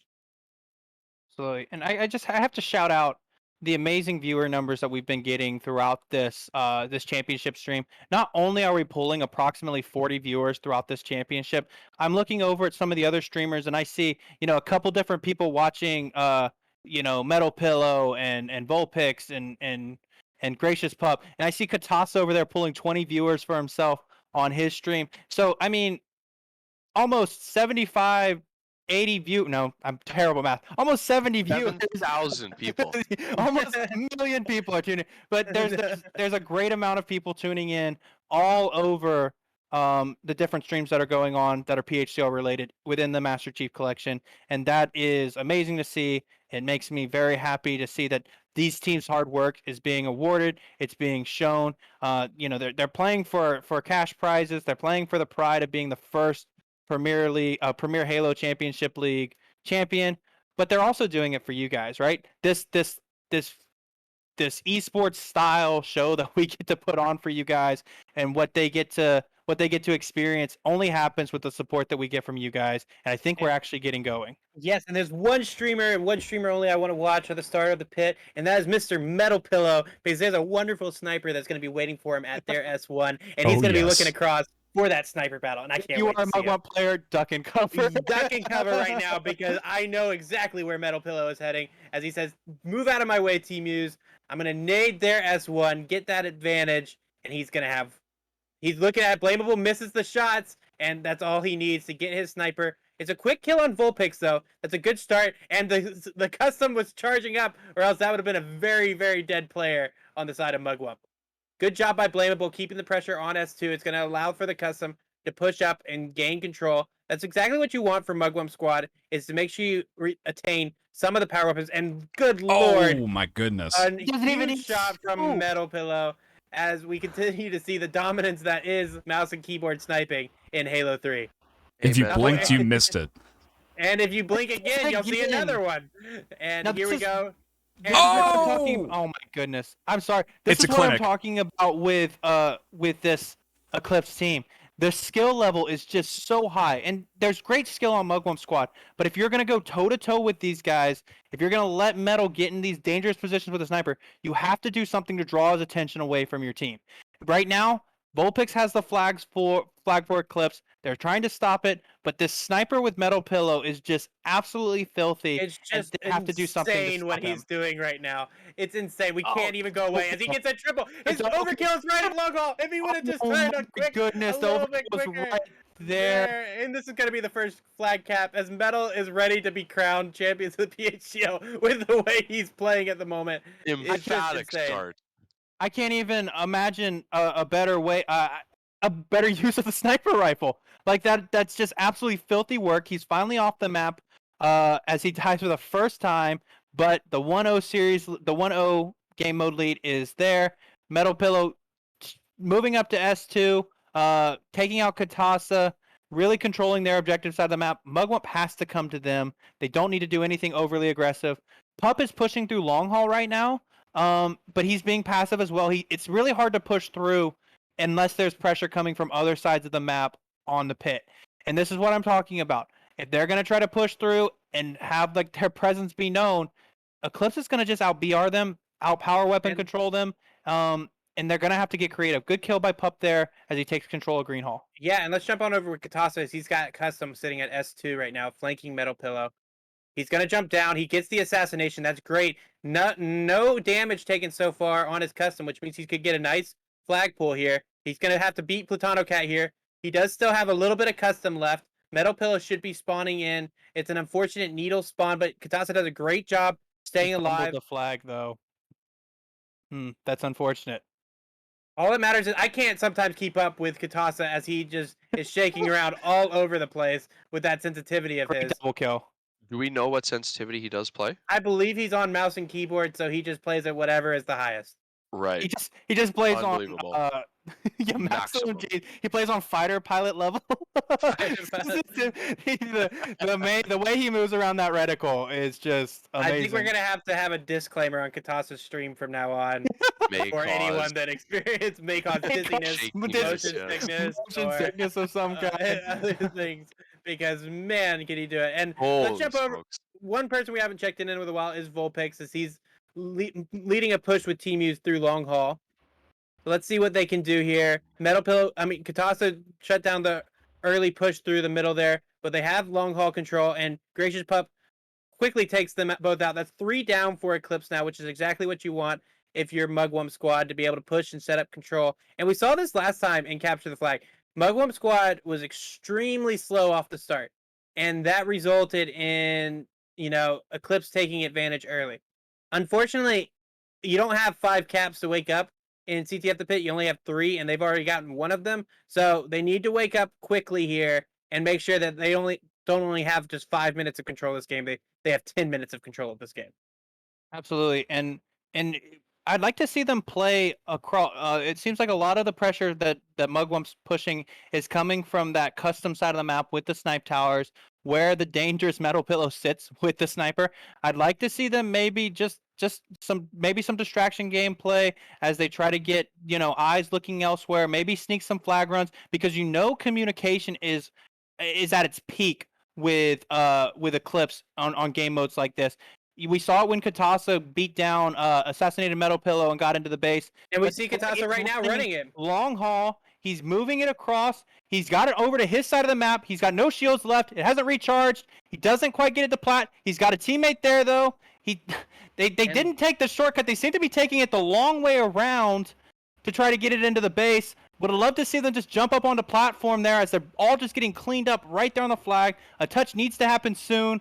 But there's a sniper overwatching it, and I don't know if they're going to be able to get Gracious. Does get a huge touch. That's great, because that flag's going to sit there even longer now. All they need is somebody to come around that objective Star side. is in position to get a touch on it, but it's just not going to happen, as there's too much numbers moving forward here. And even if it does now, they're going to have way too many players in their base, and it's going to be a counter cap.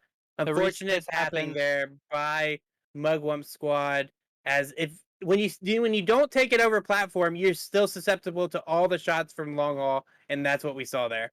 And the flag getting left in that spot right there, whereas it had been sitting on platform, Eclipse would have had to push out into their side, been under much more pressure to get there, and an almost cap for Mugwump turns into a 2-0 lead for Eclipse.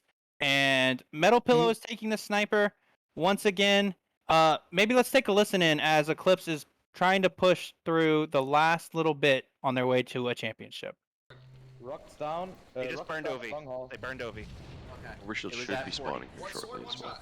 It just got burned by Charlotte. There's another one runway right now. Our runway, Dustin, and sword. They're in our courtyard.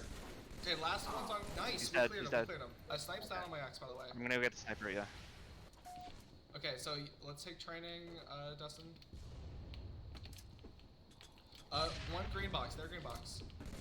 Our training. Yep. Yep, he's our training ramp. Oh, our ramp. Okay. I see him. Oh, there's sword. There's sword. Got him. Nice flat. Okay, so let's clear green box. Dustin's watching training. Long. They're pushing. Okay, I'm gonna move up with you, Dustin. Did someone get rocks?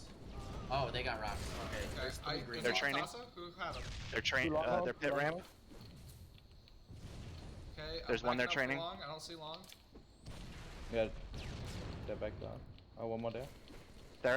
They're street. Katasa. He's full. One's the green. Now, as we come back out of comms now, one of my biggest comments that I see from it is just the leadership of Eclipse's 2 captains. I say 2 captains because Metal Pillow and Vulpix just they both build off of each other.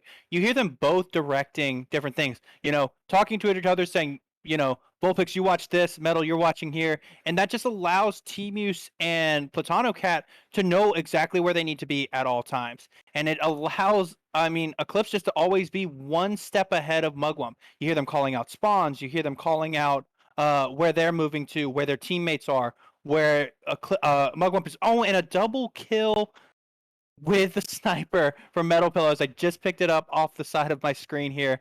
The man is a monster with it. It's so hard to deny sniper control on the pit, and it is causing some massive pain to Mugwump squad at this moment. Yeah, so they have both snipers on the map right now as Vulpix is sitting there, and luckily Metal Pillow does go down by Binocularity, but Vulpix seems to be waiting on Custom here. No, as he's pushing back towards their pit, as they do have a lot down. Their flag is going to get I believe pulled Yeti here. has Custom. Okay, so their flag is pulled here. It looks like it is going to make it up to long haul. Vulpix is going to hit some big shots here, and unfortunately, just not controlling the sniper results in difficulty for that pull. But they have it on the side here. Vulpix missing a couple of shots. He's going to nade himself a little bit there, but Binocularity's there to clean it up. Maybe this was looking like should be a cap for Mugwump. That way. That's a cap for Mugwump. Great job from Mugwump squad, and this is what I saw in Heretic. It took them 10 minutes to wake up, and then they were in control, but it was too little too late. So hopefully they can bounce back here. And now they need to keep going on the momentum here. I don't want to see what happened last time where, great. Oh my goodness. Play by Gracious Pup as he goes for the stick on the backside instead of the assassination. He says, here, I have something for you while I grab these rockets. He does ultimately go down, but that was a fun exchange to see happen. But yeah, Mugwump squad does not need to sit back. They have to go, because those minutes tick off so quickly. And if they're caught trying to get everything in the last 2 minutes, Eclipse is going to sit back. They're not going to force Mugwump squad. They're going to force Mugwump squad to make a play, and that may be just a little bit too much for them to overcome as Pup picks up a kill before he goes down. Yeah, and we're seeing this now. There's only 5 minutes left. The one team that doesn't have to push is Eclipse, which is the one team you don't want to be able to be comfortable, as they know how to execute everything. Where are you looking for Mugwump squad to get this next cap, PD? So I think their previous cap was so unbelievable. They picked up Custom what must have been right about now, 2 minutes ago. So I'd be looking to them to work with that Custom again.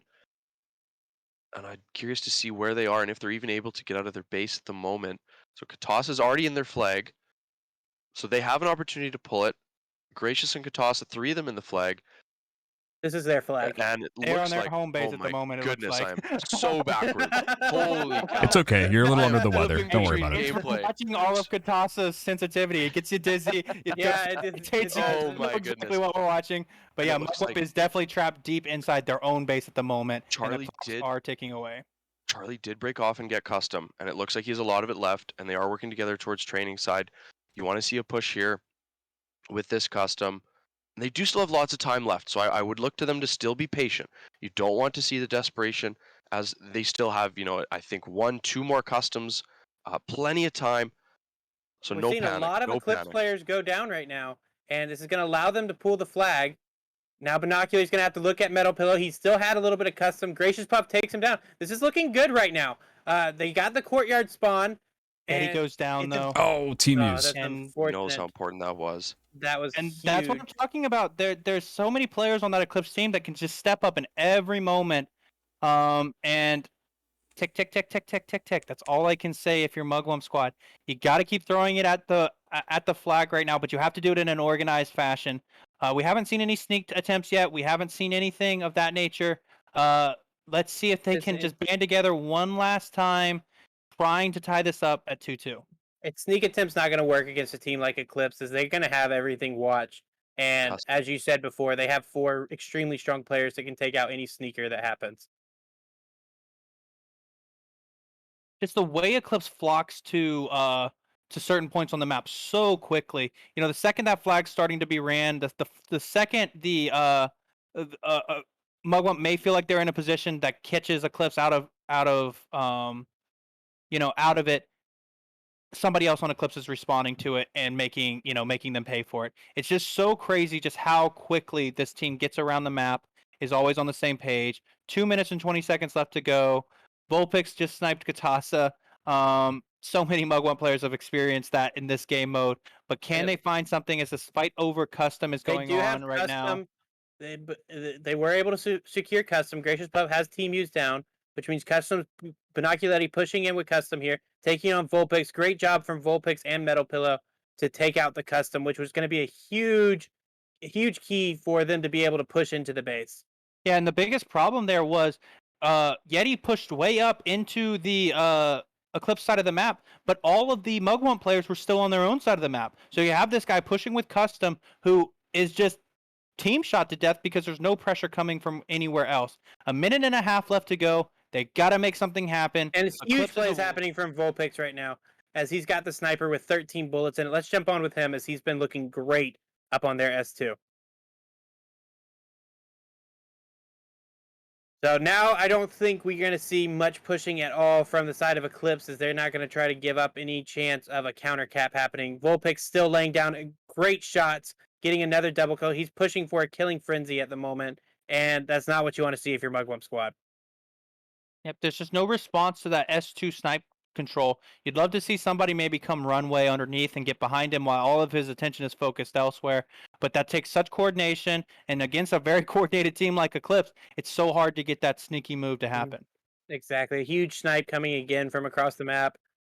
This is just clinical from Eclipse right now, locking down the flag. They know the time is on their side. Rockets, though. Pup pushing through with rockets over on the needle side. But Katasa goes down, so Pup is isolated, and he goes down. All Eclipse has to do is trade right now. And if they continue to trade for the next 25 seconds, they will be your Season 1 PHCL champions. One final custom should be up with 5 or 10 seconds to go. And there's the killing frenzy from Vulpix. Huge gameplay coming out from him. Let's listen in as this closes out. Let's listen into what could be the championship moment for Eclipse. One training ramp. Okay. Dead. There we go. That's it! That's it! All right. Undefeated, bro.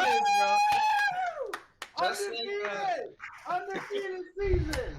Yo, they tried to take it off of us. If only they could get, one more point. Oh my god. It doesn't feel great turtling, but you know what? I don't care that much. It's respect to them. We did it, baby! We did it! Yeah, that was team pat on backs. That was solid, dude. Ladies and gentlemen, Eclipse is going to be your Season 1 Premier Halo Championship League champions. Congratulations, Eclipse. You earned it. I mean, my goodness. What a dominant season, championship performance, everything from this Eclipse squad. And I love to see that's the most emotion we've heard from this Eclipse team all season long. It means a lot to them. They work their butts off for this, guys. They didn't just say we're the best team or we're the favorites going into Season 1. They said, okay, we're the favorites, so let's see how big we can make the gap as the season goes on. Exactly. And they just built and built and built. And I got to applaud Mugwump Squad. They pushed Eclipse today. They pushed them a little bit more than I think maybe even Eclipse was expecting to be pushed. But Eclipse shows their class, right? They weren't complacent. They weren't greedy. They took what was given to them. They played their game mode, and they gave Metal Pillow a sniper rifle. And that's all they needed to become your Season 1 championship. Your champions. Yeah. Oh my goodness. I can't believe it's all over. And that in Season 1, we have a record that I'm going to put on the line right now saying will never, ever, ever be broken moving forward. Probably, yeah. This team is going down in the history book. I don't think we're ever, just for everyone, we've had so many new streamers, so everyone knows exactly what Eclipse did this season. We play best of 5 game series all throughout the regular season. That's 9 weeks. They went 27-0, best of 5. Never dropped a game. They swept everyone in the playoffs. So they were the definition of perfection. And as we move on to Season 2, we're growing from 10 to 32 teams. Competition just got even higher. I don't think we're ever going to see that record be broken. What did you say, Southpaw? How many teams are we going to next season? We are moving to 32 teams for season 2, and one of them is captained by the wonderful Mr. Pure Delight. That I don't know, PD. That was a crazy series there. That was unbelievable. And kudos to Metal Pillow. That sniping, unbelievable. So poised, so many headshots. It was a pleasure to watch. And Vulpix locking it down on his tower. Shout out to the controller players. We can hold it down too. Exactly. Hats off to them. And hats off to Mugwumps. What an absolute battle. They did pull a flag and they did successfully capture it. They were down 1. They put up a beautiful fight. What a series. What a match. You absolutely love to see it. Yeah, I know. It was crazy. A little bit too slow of a start again in the CTF modes for Mugwump Squad. They look great. They had 3 games in which I thought they should be up 3-2 right now. If they woke up earlier in Heretic in the pit, they win those games. If they have one more second of oddball, they win those games. And we're having a different conversation. But there's one team that doesn't care about any conversation we have, and that's Eclipse. Because they said, we know what we have to do to win, and that's exactly what they did. Absolutely. I talked to Gracious last night, and he said they were going to this game, they were just going to have fun and try their hardest, and I think that's exactly what they did. They went in, tried their hardest, and really brought some amazing gameplay against what is an incredibly formidable team in Eclipse. Mm-hmm. They did, and as much as we are shouting praise to Eclipse right here, there's a lot of praise that needs to be given to this Mugwump Squad organization, who, when coming into the league, were only viewed as maybe a top 6 contender, playoffs, and everything like that. And through all the work that Katasa, Gracious Pup, Swanky, Charlotte, and Beehole have put into this season, they have managed to climb all the way up to finishing 2nd in the league, which, might I add, does not come at nothing, as they walk away with a $300 second place prize for that organization. So congrats to them. But it's Eclipse that's walking away with the big granddaddy of them all, $500. And wow, just wow. I think the casters were correct as well. We did all successfully predict Eclipse would come out on top. Kudos to us. Pat ourselves in the back. So who predicted the 5-0? That's a great point. This is a great point. All right. That would be the one and only Okay. I am getting news. Real quick. I'm sorry. I'm trying to get some interviews set up for some post game here. I believe we're gonna have Katasa and Gracious Pup coming on for the Mugwump Squad. Southpaw, if I could pass off you trying to track down Eclipse before they get a little too crazy with their party, trying to get them in for an interview after we finish our interview with Mugwump Squad, that would be great. Let me finalize this for you real quick. Alrighty, I will let them know. All right, I'm going to start grabbing some people and pulling them in. Katasa's not sure how many team players are going to want to come over on the Mugwump Squad side, so I'll give them to you as they come in. What a must. We'll do the best we can with it. I apologize, my friend. Absolutely. No worries at all, brother. Also, a quick shout out. What an absolutely beautiful live news stream asset on the bottom. Every stream is new. Well, I'm going to need one of our more graphically inclined people to make something that looks a little bit better, but from a technical standpoint, it works, and I'm happy with it. Shout out a couple of new followers that we did not shout out before. About 40 minutes ago, No Move Bad Aim followed, along with Big Dog 2324. Thank you two so much for the follow. Sorry we missed you, but we were in the midst of a crazy championship map. More recently, Dirty Platano shot us a follow, along with Noon Zayism, excuse me, and Woke Heavy coming in with the follows. Thank you guys so much. Welcome to the PHCL. This is what we're all about. All right, we have the entire Mugwump Squad team joining us in a matter of moments. So I have to drag all of them. It's okay.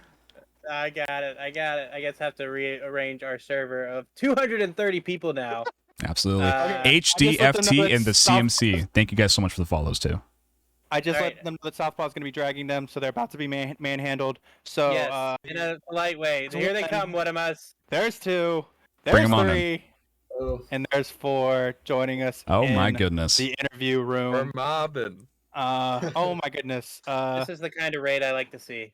Yeah, this Absolutely. is 4 beautiful, beautiful profile pictures that we're looking at here.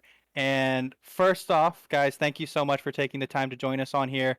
And congratulations on a wonderful season. I know it maybe didn't necessarily end the way you wanted it to, but man, you guys put on a great show. So we want to be the first to congratulate you for making it to the championship, for winning a check for some cash to pay off all your hard work. So congratulations on a wonderful season.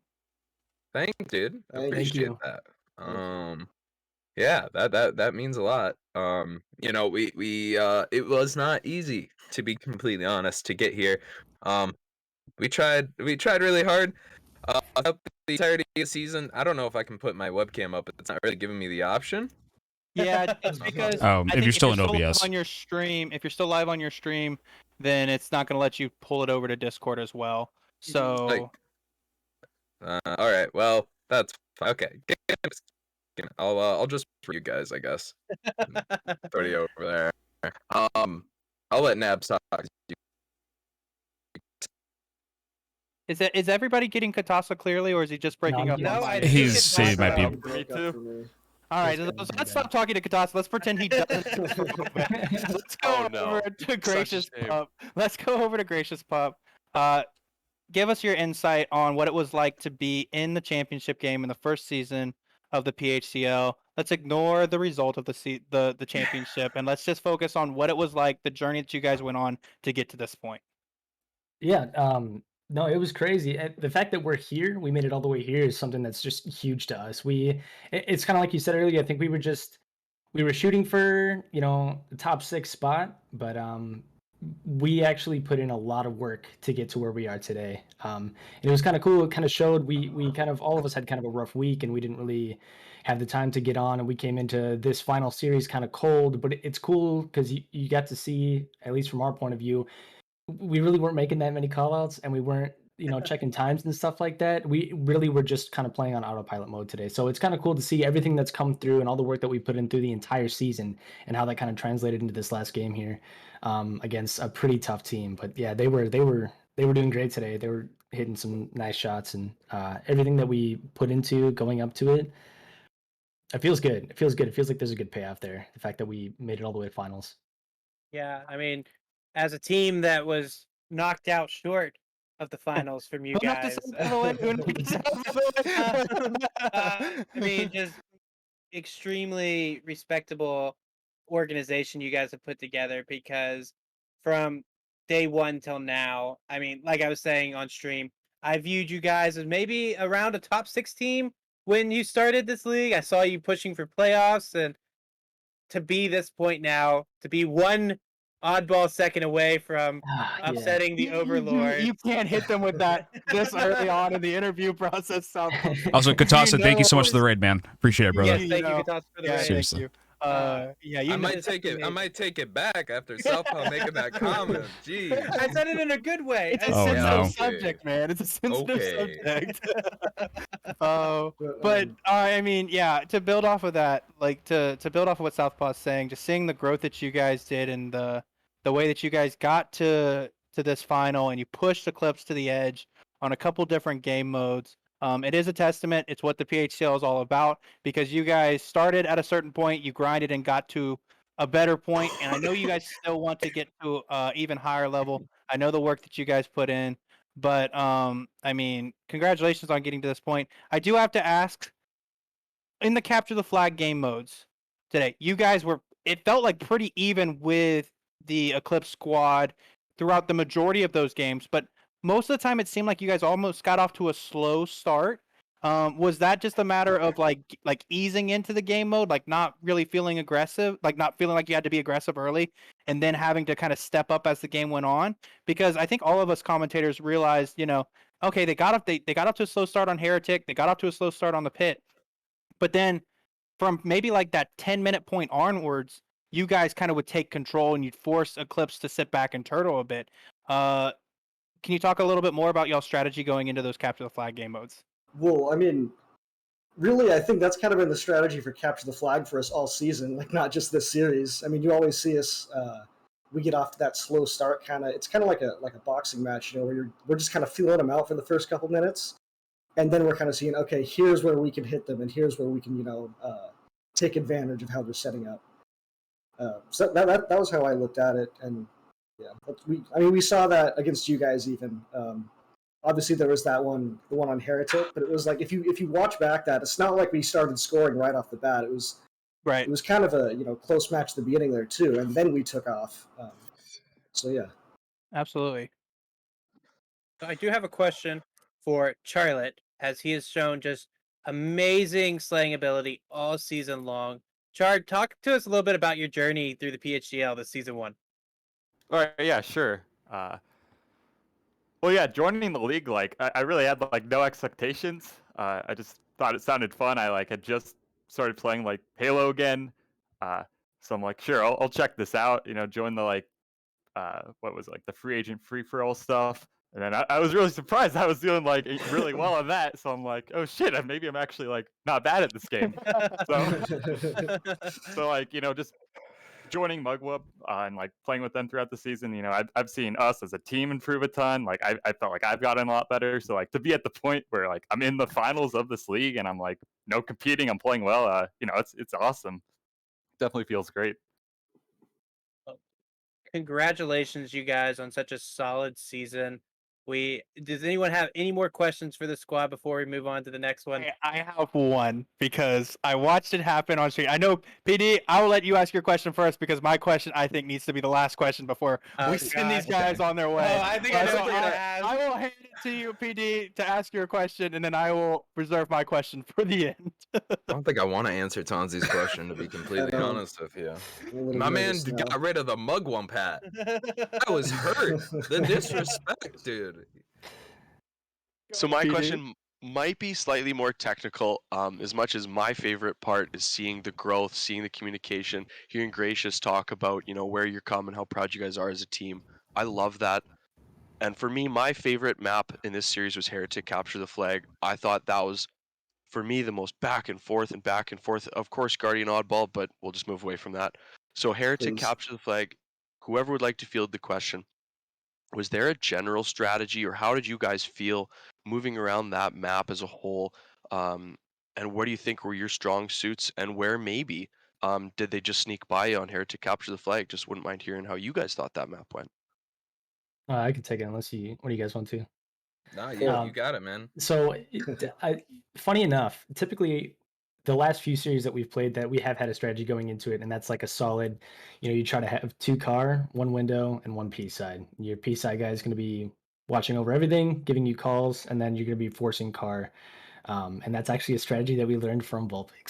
So it's kind of funny. So going into it, I kind of knew that it'd be really hard to set that up against a team that kind of laid it out for us. And I think what we kind of saw is, obviously we were kind of focused on getting to those positions and being able to, take car side and really push that and pull flag through there. But I think what kind of ended up happening is we were just pushing the way that we know we're supposed to push, but anytime that there was a weak point or a window for us to kind of open up, we would just be like, okay, well, there's 2 down and the other 2 are on car side, so we should just go P, right? Yeah, okay, so we all just push P and then run to their base and try to pull any opportunity that we possibly could. But yeah, they were slaying out. But anytime that we saw a window, we just went for it, no matter where we were on the map or what the positioning was. Running bottom, it didn't matter. We just charged in. It's always hard to out objective game mode a team that taught you your strategy, the guy who taught you a lot of your strategies, right? Yeah. I think one thing that we did really, really well on that particular match was playing, like, not really playing defense, but ensuring that they didn't get caps. Even if they made it back to base, we were there and we were preventing those caps from going off. There was one moment we had a similar time, I believe, against Attrition, and where yes, we remember many times you guys stopped us at the last second. Yeah, where literally the flag is on the base, and so we just quick pick up theirs, drop it, kill the guy, return, and then we tried to pull. They just, one thing that I think Mugwump as a whole, we're definitely solid when it comes to slaying, but we're not quite in the echelon that like Eclipse is. And you can see that in a lot of our matchups where we lose a lot of Slayer games. Ironically, we beat all of, we won 3 coming into this, so we were feeling pretty good about that. But in objective game mode, slaying matters a lot, but so does strategy, and that's why I think when it came to those modes, we were really able to push them on that. Right. Well, I mean, y'all's improvement over season speaks for itself. And to round out the interview, I have just one burning question, and it's directed at you, Katasa, because your perspective was the one that I was watching as the final seconds of that oddball game was coming to a close. And you were down 1 second. I was watching the time. All that needed to happen was maybe 1 more second, because you got a clutch double kill. You moved into that spot. You were about to pick up the ball, but time had expired just before you made the touch. Well, I actually did touch it. I touched it. Yeah, I picked it up. There was just no time left on the clock. And we're talking about half a second between the difference between you guys having a chance to tie that game up or possibly even win it. Was there any moments, or was there anything in that moment where you were like, could we have done something maybe a little bit differently? Or was it one of those things where you were just so over, like after that game was over, walk me through the atmosphere in the Mugwump squad locker room. Actually, we were pretty positive. We were pretty positive this we whole were series. laughing, I think. I hate to be a negative Nelly, but we kind of came into this. We didn't really expect to be able to win. We're hoping to win games. We didn't really, obviously just in terms of skill level, Eclipse is a lot better than us. We came in cold. A lot of factors there, but to come in and push Eclipse to literally 1 point in oddball, it was super, super awesome for us. There was a couple of things. I think we played the ball a little bit early. We talked about this as a team. We played the ball a little early a couple of times. There was just a couple of times where, like, if we just hadn't done like 1 or 2 little things throughout the map, we would have won that game. And we're counting it as a victory. We obviously we didn't win, but for us, like, we take that as a W, because like no one in this entire season has been able to push Eclipse like that in oddball. Absolutely. And we even our first matchup with them, we got pretty good pressure on them. They kind of killed us if you just look at the scoreboard, but they even told us, you guys were really getting us sweating. So we were I as heartbreaking as it was, because we were like, this is the one, if we're gonna win a game off them, it's gonna be Guardian Oddball, because that's been our best game all season except for the playoffs. We haven't won it once. That's to me, that's how it kind of the entire the atmosphere was like very positive. Like, look at what we just did. We just brought them we could have taken that very easily if we had just 1 or 2 little things throughout the match go our way. We win that game. So, and who beat you guys in Guardian Oddball? Who beat you guys in a series? No, just kidding. Yeah, you're playing with fire, Tonzi. Yeah, careful. We have nothing to stand on. I know. But thank you guys for giving us a great championship game. Thank you for giving us a wonderful season. Thank you for all you guys have done for this league. You guys gave us one of the most exciting moments in PHCL history. I know it didn't fall your way, but I wish you guys could have heard the commentator booth when that was happening. You'll have to watch it back. It was nuts. Everybody enjoyed it. Thank you so much for giving us a great season. Congratulations on finishing in the prize pool, and I look forward to seeing what this squad's going to be doing in season 2. We're pretty excited, man. Thank you so much for having us. GG's to Eclipse. Again, we kind of came in, we kind of thought they would win, but it was a lot of fun. I think that's probably been the least stressful match we've played all season. We were just all kind of laughing and having a generally good time, like in between matches. We weren't stressing about it, because at this point in the season, you just leave it all out there. And if it doesn't work out, it doesn't work out, but there's nothing like, that's it. So, well, congratulations, guys. Thanks, in guys. 1 week for season 2, I'm gonna move you guys all out. So if you disappear 7 weeks, all right. Hey guys, congratulations again. GG's, boys. See you guys. That guy out. Yeah, man. That guy out. Wow. I mean, it's awesome to hear that they enjoyed the moment, right? They knew they were up against Goliath. They went in. I wish they maybe had a little bit more time to prepare this week leading up to it because I know how sharp that team can be when they have time to prepare. But I'm so happy to hear that they enjoyed the moment. They got to a point that many teams in this league wish they would have gotten to, and many teams in the future of this league are going to wish that they got to. To be able to say, maybe 4 or 5 seasons from now that you got to play for a PHCL title. Yep. That's going to mean something. The way this league keeps growing, the way that we keep getting new members in, that's an awesome accolade for them to have. I'm so thankful that they enjoyed it, and I can't wait to see what they do season 2. All right. Well, I think we have one more interview lined up, so people are going to start popping in here in just a second. And we're going to have to make some noise for these guys because they are the season 1 champions of the PHCL. So let's bring on in the champions here. As we slowly Let's go. Welcome, Eclipse. Congratulations to this whole organization. Oh my gosh, guys. I mean, I honestly feel like you guys need to wash yourselves clean before you come in here because the amount of dirty things that Metal Pillow was doing with a sniper rifle on the pit was just absolutely filthy. But congratulations, guys. Thank you so much for taking some time out of the massive party you guys are all having right now to come talk to us for a bit. We won't keep you too long, but I mean, season 1 champions, you guys did it. Undefeated season, perfection. Yeah. Walk us through what it's been like.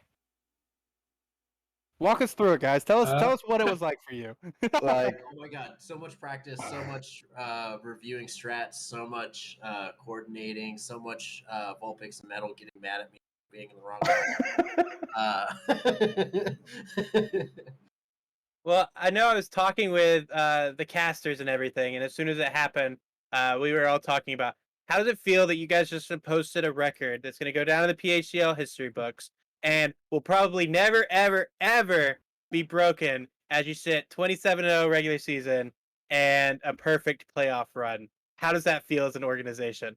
I have to say, just kind of like I mentioned last week, it's really nice. I mean, that's not lost on me or anything. But ultimately, getting to win this was the major goal because I didn't go into this quite as optimistic in the same way that Mugwump might have been pessimistic, like they were talking about. I didn't think that this was going to be, a 5-0 or anything like that. I went into this just kind of knowing that, as Greg just mentioned, that they actually knew some of our strategies, and we contemplated switching some of it up, and we ended up sticking with the same stuff. But ultimately, getting the 5-0, getting the undefeated season and everything, it's satisfying. But just having the championship is definitely the number one goal, and that's what my eyes were on. Well, you guys definitely did it. Definitely. So, all right, we are an international organization. Okay, for those of you who don't know, we have Canada represented, we have some South Americans, we have Europe, and we have probably Europe's brightest star in the PHCL in the lobby with us right now. Teamies, why don't you walk us through a little bit here about what it's been like being about, I think, 5 hours ahead of everyone every night, or 6 hours ahead of everyone. How have you managed to get to this point here? Well, I have overslept my work meetings. Oh no. Times. I have a meeting at 8 a.m. in the morning, and I don't know how often I miss that because of this league. But yeah, I mean, it's worth it. We try to schedule everything on the weekend. Yeah. And it worked most of the time, but yeah, I mean, in the end, it worked out. It was great. Dude, I'll vouch for T-Muse. T-Muse is a trooper, dude. Sometimes we're like, oh yeah, we'll meet up at 6 o'clock, and he's like, okay, that's like 1 or 2 in the morning. Yeah, I can make practice. Always committed to making it there. Oh, my goodness. Oh my, I can't. I'm the funniest thing I've heard all season long. I love it. We talked all this broadcast about the commitment level that you guys showed, the fact that you never got complacent, and T-Muse is just the prime example of that, skipping out on actual work to put in work on Halo. but Metal Pillow, me and Southpaw were talking before the game, and we talked about how you guys have been around really solidly all week. And Vulpix kind of hinted at it about saying, he didn't expect a 5-0. He wasn't overly optimistic like Mugwump was pessimistic. What was y'all's strategy going into this week, putting in all that extra time? How are you guys preparing for this matchup? Well, we definitely ran through every map and game type setup and kind of wrote down our strategy on how we want to start the match, how we want to play the match in terms of like where we want to hold, and definitely put an emphasis on team firing since I call Halo the death of a thousand cuts because if you're just getting one burst from so many people, you're going to end up eventually reaching your one-on-one fight already at half health, a quarter health, one shot, and you're going to get cleaned up because the team's just putting in all those little shots from time to time. And that's really what we put emphasis on when we're kind of going through this last series is just looking for all those moments, all those crossfires that we can manage and really getting our holds down. Absolutely. Well, it showed you guys had such a well-organized setup in every game mode I think that we watched. It was amazing watching you guys play Guardian, and we're going to talk on that one just a little bit more. But watching how you would set up in green and just be putting those shots as the Mugwump players would push into Snipe Tower and never leaving your position, right? I think that's lost on a lot of members in this league. The importance of, okay, I put shots into that guy, trusting my teammate to clean it up instead of chasing after those kills. And I think you guys put on a clinic of that going forward. You guys have way too much Halo IQ for me to be asking you any sorts of questions from here on out. So I'm going to pass it over to PD and Southpaw to talk through some of the more intricate aspects of the game. But absolutely fantastic job. It was a pleasure to watch. All right. Well, I do have one question, then I'm going to let PD ask his. Being down 70 points with 3.5 minutes to go in Oddball, never been put in that position. I think that was the largest deficit you guys have faced. Actually looking like it didn't seem possible for a moment. Talk to me about the mindset. Who spoke up? Who stepped up? What was the team doing in that situation? I will take that. I can only speak for myself, of course, but oddly enough, Heretic, I think, threw our whole team through a loop a little bit more than Guardian Ball did. Heretic felt a lot more chaotic, and I'm still going to answer the question. It's just that Heretic is definitely what's on my mind in the sense of kind of feeling like you're down, even though we were up like most of that, I think. And as for Guardian, though, it didn't really. I don't know if it was just the exposure to the Heretic incident or whatever you want to call that.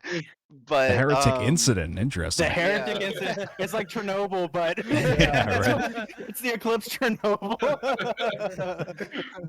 But to be honest, when I noticed that there wasn't that much time left and we had quite a gap to go, it was just kind of looking at it and saying, okay, well, what we're missing here is our setup because we were getting that setup. We were getting into it plenty of the times, but then often enough it felt chaotic in the sense that it would be broken. We'd lose one part, they'd start pushing through there. We'd have to get our rotations down, get somebody over there, team shots and everybody. There was just a lot to think about. I didn't really have time to think about that too much, to be honest. So Guardian Ball, it was such a relief, and the stress in that game came in the last 10 seconds because I couldn't see what was going on over there with the ball. I knew we were holding on to it. I saw two people crossing mid. I was putting shots on Katasas. He was getting that double. I think Blamable was turning to shoot at me. I was just like, I just have to live for a couple seconds, put shots on them, do anything. That was stressful for me. Being down 70 seconds with 3 minutes left, I was like, this is still entirely possible. We've seen crazier things. We can do this. I'll give credit to Mugwump. They did a really good job today, breaking our setups, knowing our strats, and like being a thorn in our side all day. But yeah, just like Volpic said, especially on Heretic and also on Guardian Ball, it's like we did not get our setups. We struggled maintaining that those objectives. And Oddball, they had playing the ball off the side. They had that down pat. We could not get. Every time we'd break their setup, they just tossed it. Yeah. Damn it! That's what we're supposed to be doing. Yeah, and it's so frustrating. Every one of those objective games were just so close because we eventually, on pretty much every game, got the lead just narrowly, and we're like, you know what? We're just gonna turtle up. We're having too much trouble trying to pull the flags or hold the ball. We're just really gonna have to turtle here and just survive because they were so relentless with finding our weaknesses and pushing into that. And so many of those games are just on the ropes. So they did a fantastic job preparing for this match, practicing. You could really tell how far they've come in this series. So definitely hats off to them there. Absolutely. Well, PD, we'll hand it over to you to ask a couple of your questions if you want to go ahead and go. So I was running through a couple in my head. I wanted to hear a bit about Construct because I think it's bananas. I think that map is absolutely wild. But I think for me, Amplified was the one that I thought we did a listen in, hearing the communication. I'd like to hear about, from the start of the season to now, you guys obviously went untarnished, perfect season. Do you think, or where do you think the growth was in the communication and the unity and the organization on different maps or as a whole? And maybe specifically just a little insight as to what are your thoughts on Amplified? Because you played it so well and it looked like you were always a step ahead. You knew where they were spawning. Um, so just some thoughts on Amplified and the growth in the team. So, so for Amplified, we were just talking about this. Metal and I were yesterday, and then the entire team was talking about it as we were warming up today. We find it incredibly difficult to anticipate spawns on Amplified. It can be in your base. It doesn't seem to block the spawn regardless of whether you're right next to them or not.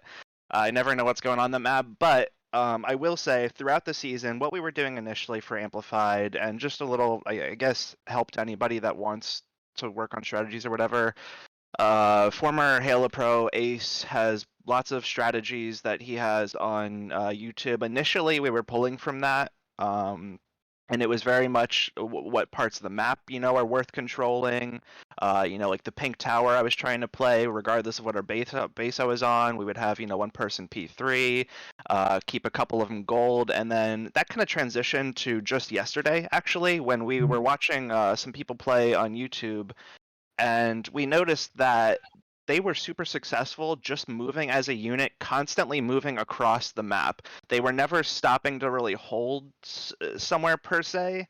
There was a lot of clear one base, turn around and just start walking back and swarm the other base. And so that was something that I actually think that we did with a fair amount of success this game, because every time I would look around and see service tags, we were all kind of swarming in on a base together and putting a lot of team shots down. It felt very coordinated, and that doesn't happen all the time. So Yeah, absolutely. That map, I feel like, is just so difficult. It's so open. Like Dustin said, the spawns are so crazy. And we definitely struggled in the beginning of this series just trying to figure out what's going on with that map because it was just so chaotic. But then once we kind of saw that little strategy of just constantly moving as a unit, it started to really kind of come together because unlike every other map where holds are so important, it just seemed like holds are not important at all on Amplified. Right. You just have to constantly keep moving. So that's what we really tried to practice the day before, is just kind of getting that groove going. Absolutely. Well, it showed. I mean, I remember watching you guys play in all of your Slayer game modes, and it being like the stat line on the Construct game mode, where it just was it just was almost a perfect balance among kills on your team, and then seeing Vulpix, you step up a little bit and have a massive 18 kill showing on Amplified, but also looking down the stat line, and it's just the contributions from each member of your team. It's a death by 1,000 cuts, like you said, Metal Pillow, and that's 100% why today I ended up going with the Eclipse hat. The organization you guys made, I picked with my heart last time against 4 Elements because everybody loves a good underdog. You guys made me look silly by doing that. So I knew going into this, you guys were going to be prepared. I couldn't imagine the amount of team showing and awesome stuff that you guys would bring us. Metal Pillow, you shouldn't be allowed to touch a sniper rifle. It is just absolutely deadly. Vulpix, the way you led this team this season has been absolutely extraordinary to watch. Team Use, Platanocat, you guys went from being a 3-4 on this squad to being some of the best players in the league, I truly believe. And it's been so amazing to watch this team grow. I can't think of a more deserving team to be the Season 1 champions. So on behalf of myself and the rest of this production team, congratulations and thank you so much for taking the time to join us today. Season 1 champions, guys. You got to give a round of applause to them. Thank you. Absolutely. Let's go. Thanks, guys. So yeah, I am now going to forcefully remove you from the channel, but congrats again for everything you guys have I'm done. sure we will see many of you guys around going into Yeah. Season 2. Best of luck in all of your endeavors, as I know some of you are heading to A-League and some of you have different ventures that you're going out on. Best of luck to you, Teamius.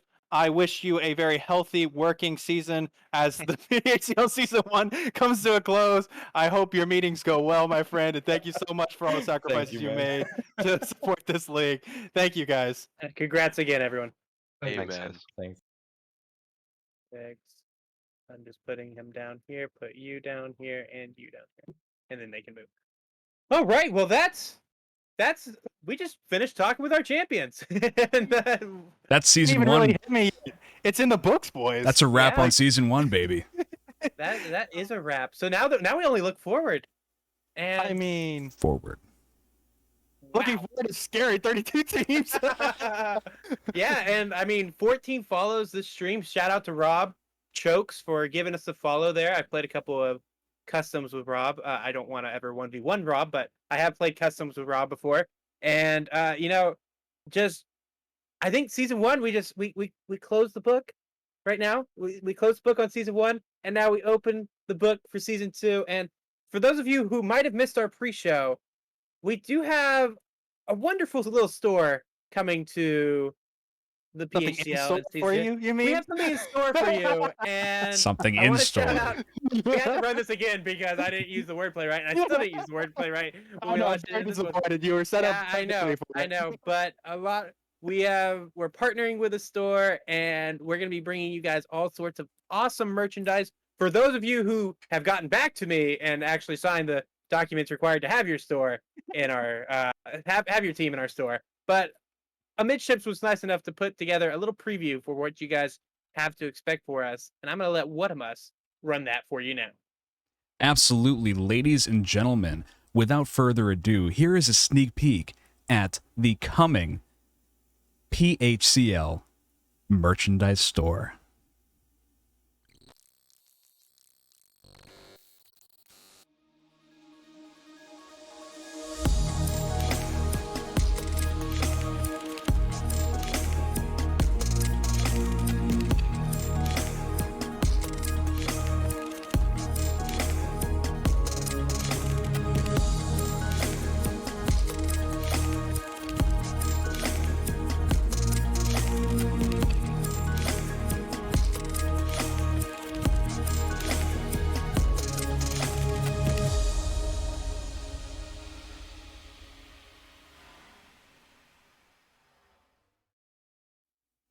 All right.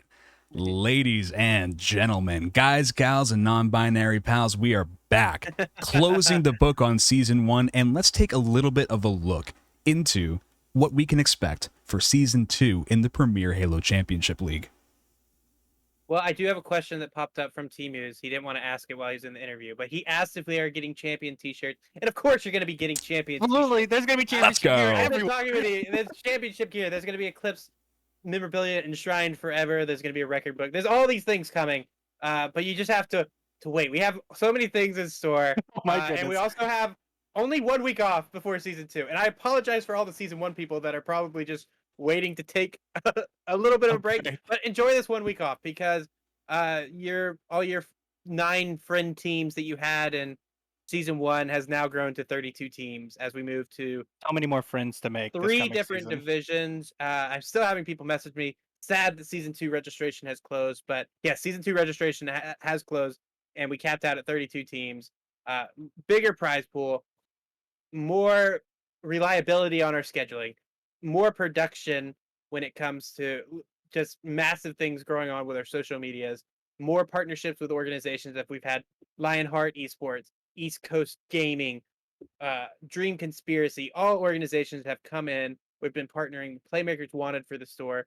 Things are growing very rapidly, and you guys are going to want to be around as we do in-season events, off-season events, grinding up for the infinite launch that will most likely still be the 15th, even if it's just 10% of the game. They will still probably launch on the 15th. But we're winding up all of that stuff. But none of this would be possible without the wonderful organizations that were here with us in season 1. So Mugwump Squad, Eclipse, Attrition, 4 Elements, Hell Jumpers, everyone that was a part of playoffs, the Infinite Ducks. We had so many awesome teams that came in for this year, teams that have grown extremely well, such as Semi-Stellar, teams that are no longer with us, such as Certified Underground Hustlers. Just, we wouldn't be here without all of y'all's support, and thank you again for everything and everyone that was a part of this huge success in season 1. Absolutely. PD, any closing comments from your end? Because I want to close us out with something as well, and then I'll hand it to Whatamus to do his signature sign off. So if you have anything you'd like to add, my friend, go on ahead. I couldn't be happier to just have seen the league grow. I think I jumped on maybe week 4 of the 9-week season, and I can't speak highly enough about it. When I'm off doing my individual things and people are asking me about, the league and what exactly I'm doing, I can't say enough about it. It's the environment, the culture. I think we're still playing the beautiful game that is Halo 3, and we're having an awesome time doing it with an opportunity to compete with your friends. I can't say enough about it. Thank you to you guys, all the hard work you guys put in. Thank you to everyone that's competed. And for myself personally and selfishly, I am now looking forward to season 2. Chain Chomp is ready to go. We have gotten in a couple practices, and I am excited. So thank you to you guys. You guys have done a ton of work, and it shows. It's all awesome. Can't wait. Excited. Go Chain Chomp. Absolutely. Maybe not the Go Chain Chomp thing. I got to figure out what my favorite A team is going to be next I mean, season. come on, it's going to be Chain Chomp. It's probably going to be Chain Chomp. I don't know if Hardcore Bear keeps giving me a hard time every time I play Halo around him. We'll have to see. But absolutely, I'm excited for all the new teams coming into the league this season. I'm excited for what it means for all the original players in the league. I mean, if you have aspirations to grow in this game of Halo as it continues to be, present on the competitive scene and going into Infinite, you have a wealth of knowledge within this league that you can contact and learn from. If you're here to just hang out with your friends and compete and have a fun experience, it's here. That's what the PHCL is for. It's for everybody. I've been honored to serve alongside Southpaw and Whatamus this year doing a lot of the production stuff, and we did it all for you guys, and we couldn't have done it without you guys. And I see our numbers starting to dwindle a little bit, as you know, we're signing off, but we had such great support from streamers this season coming in and helping us grow our brand. And one of our biggest supporters, along with Pure Delight and Saucy, who's not around right now, both aren't lined because PD's here and Saucy's moving cross country, but Gravy, who plays for the Infinite Ducks in our league, he's live right now, and we're gonna be rating his stream once this is over as a big thank you for all the support that he's given us. So I ask all of you to just stick around as I hand it over to Whatamus to sign us off as we go raid Gravy. Give him some support, give him a follow, and thank you guys for such an amazing and successful season 1. We look forward to talking to you as season 2 approaches, and keep an eye out on announcements. And thank you for everything this season has done. Ladies and gentlemen, we've had our ups, we've had our downs, we've had our middle points, but most importantly, we had a hell of a lot of fun. That's going to be a wrap on Season 1 of the Premier Halo Championship League. We know what we're looking for in Season 2. It's going to be an absolute blast, and we hope that you all stick around with us while we get things set up for Season 2, and we come in like a bat out of hell. It's going to be amazing. It's going to be amazing. Coming out swinging. Coming out swinging. I think that might have been the metaphor I was looking for, but I could not find the words for it. Because the wind, and as the winds pick up outside, as Hurricane Henry decides to get closer and closer to my house, I want to thank you all so much for tuning into this championship series and for tuning in whenever we've been live. Seriously, we can't do it without you guys and your support. If you're not already in the Discord, come join. If you're not already following us on Twitter, YouTube, and Twitch to get any sort of news, just please feel free, come hang out with us and follow our socials. Yeah, that's going to do it for Season 1, ladies and gentlemen. We look forward to Season 2, and yeah, without further ado, we're going to go raid our good friend Gravy, because he deserves it. He's awesome. Anything before we wrap up? No, just Thank we'll you. see you very soon. Thank you, Absolutely. See you for Season 2. Absolutely. Before we go, though, Omot, Ralyak, Mijilks, thank you so much for the follows. We hope you enjoy switching over to Gravy Stream right now once I figure out how to do this raid thing. Here So we we're just go. gonna fill it with white noise as we're talking. I'm just kidding. Yeah. Yeah. Absolutely. So Thank you, starting the guys. raid, people. Everyone, get on over there.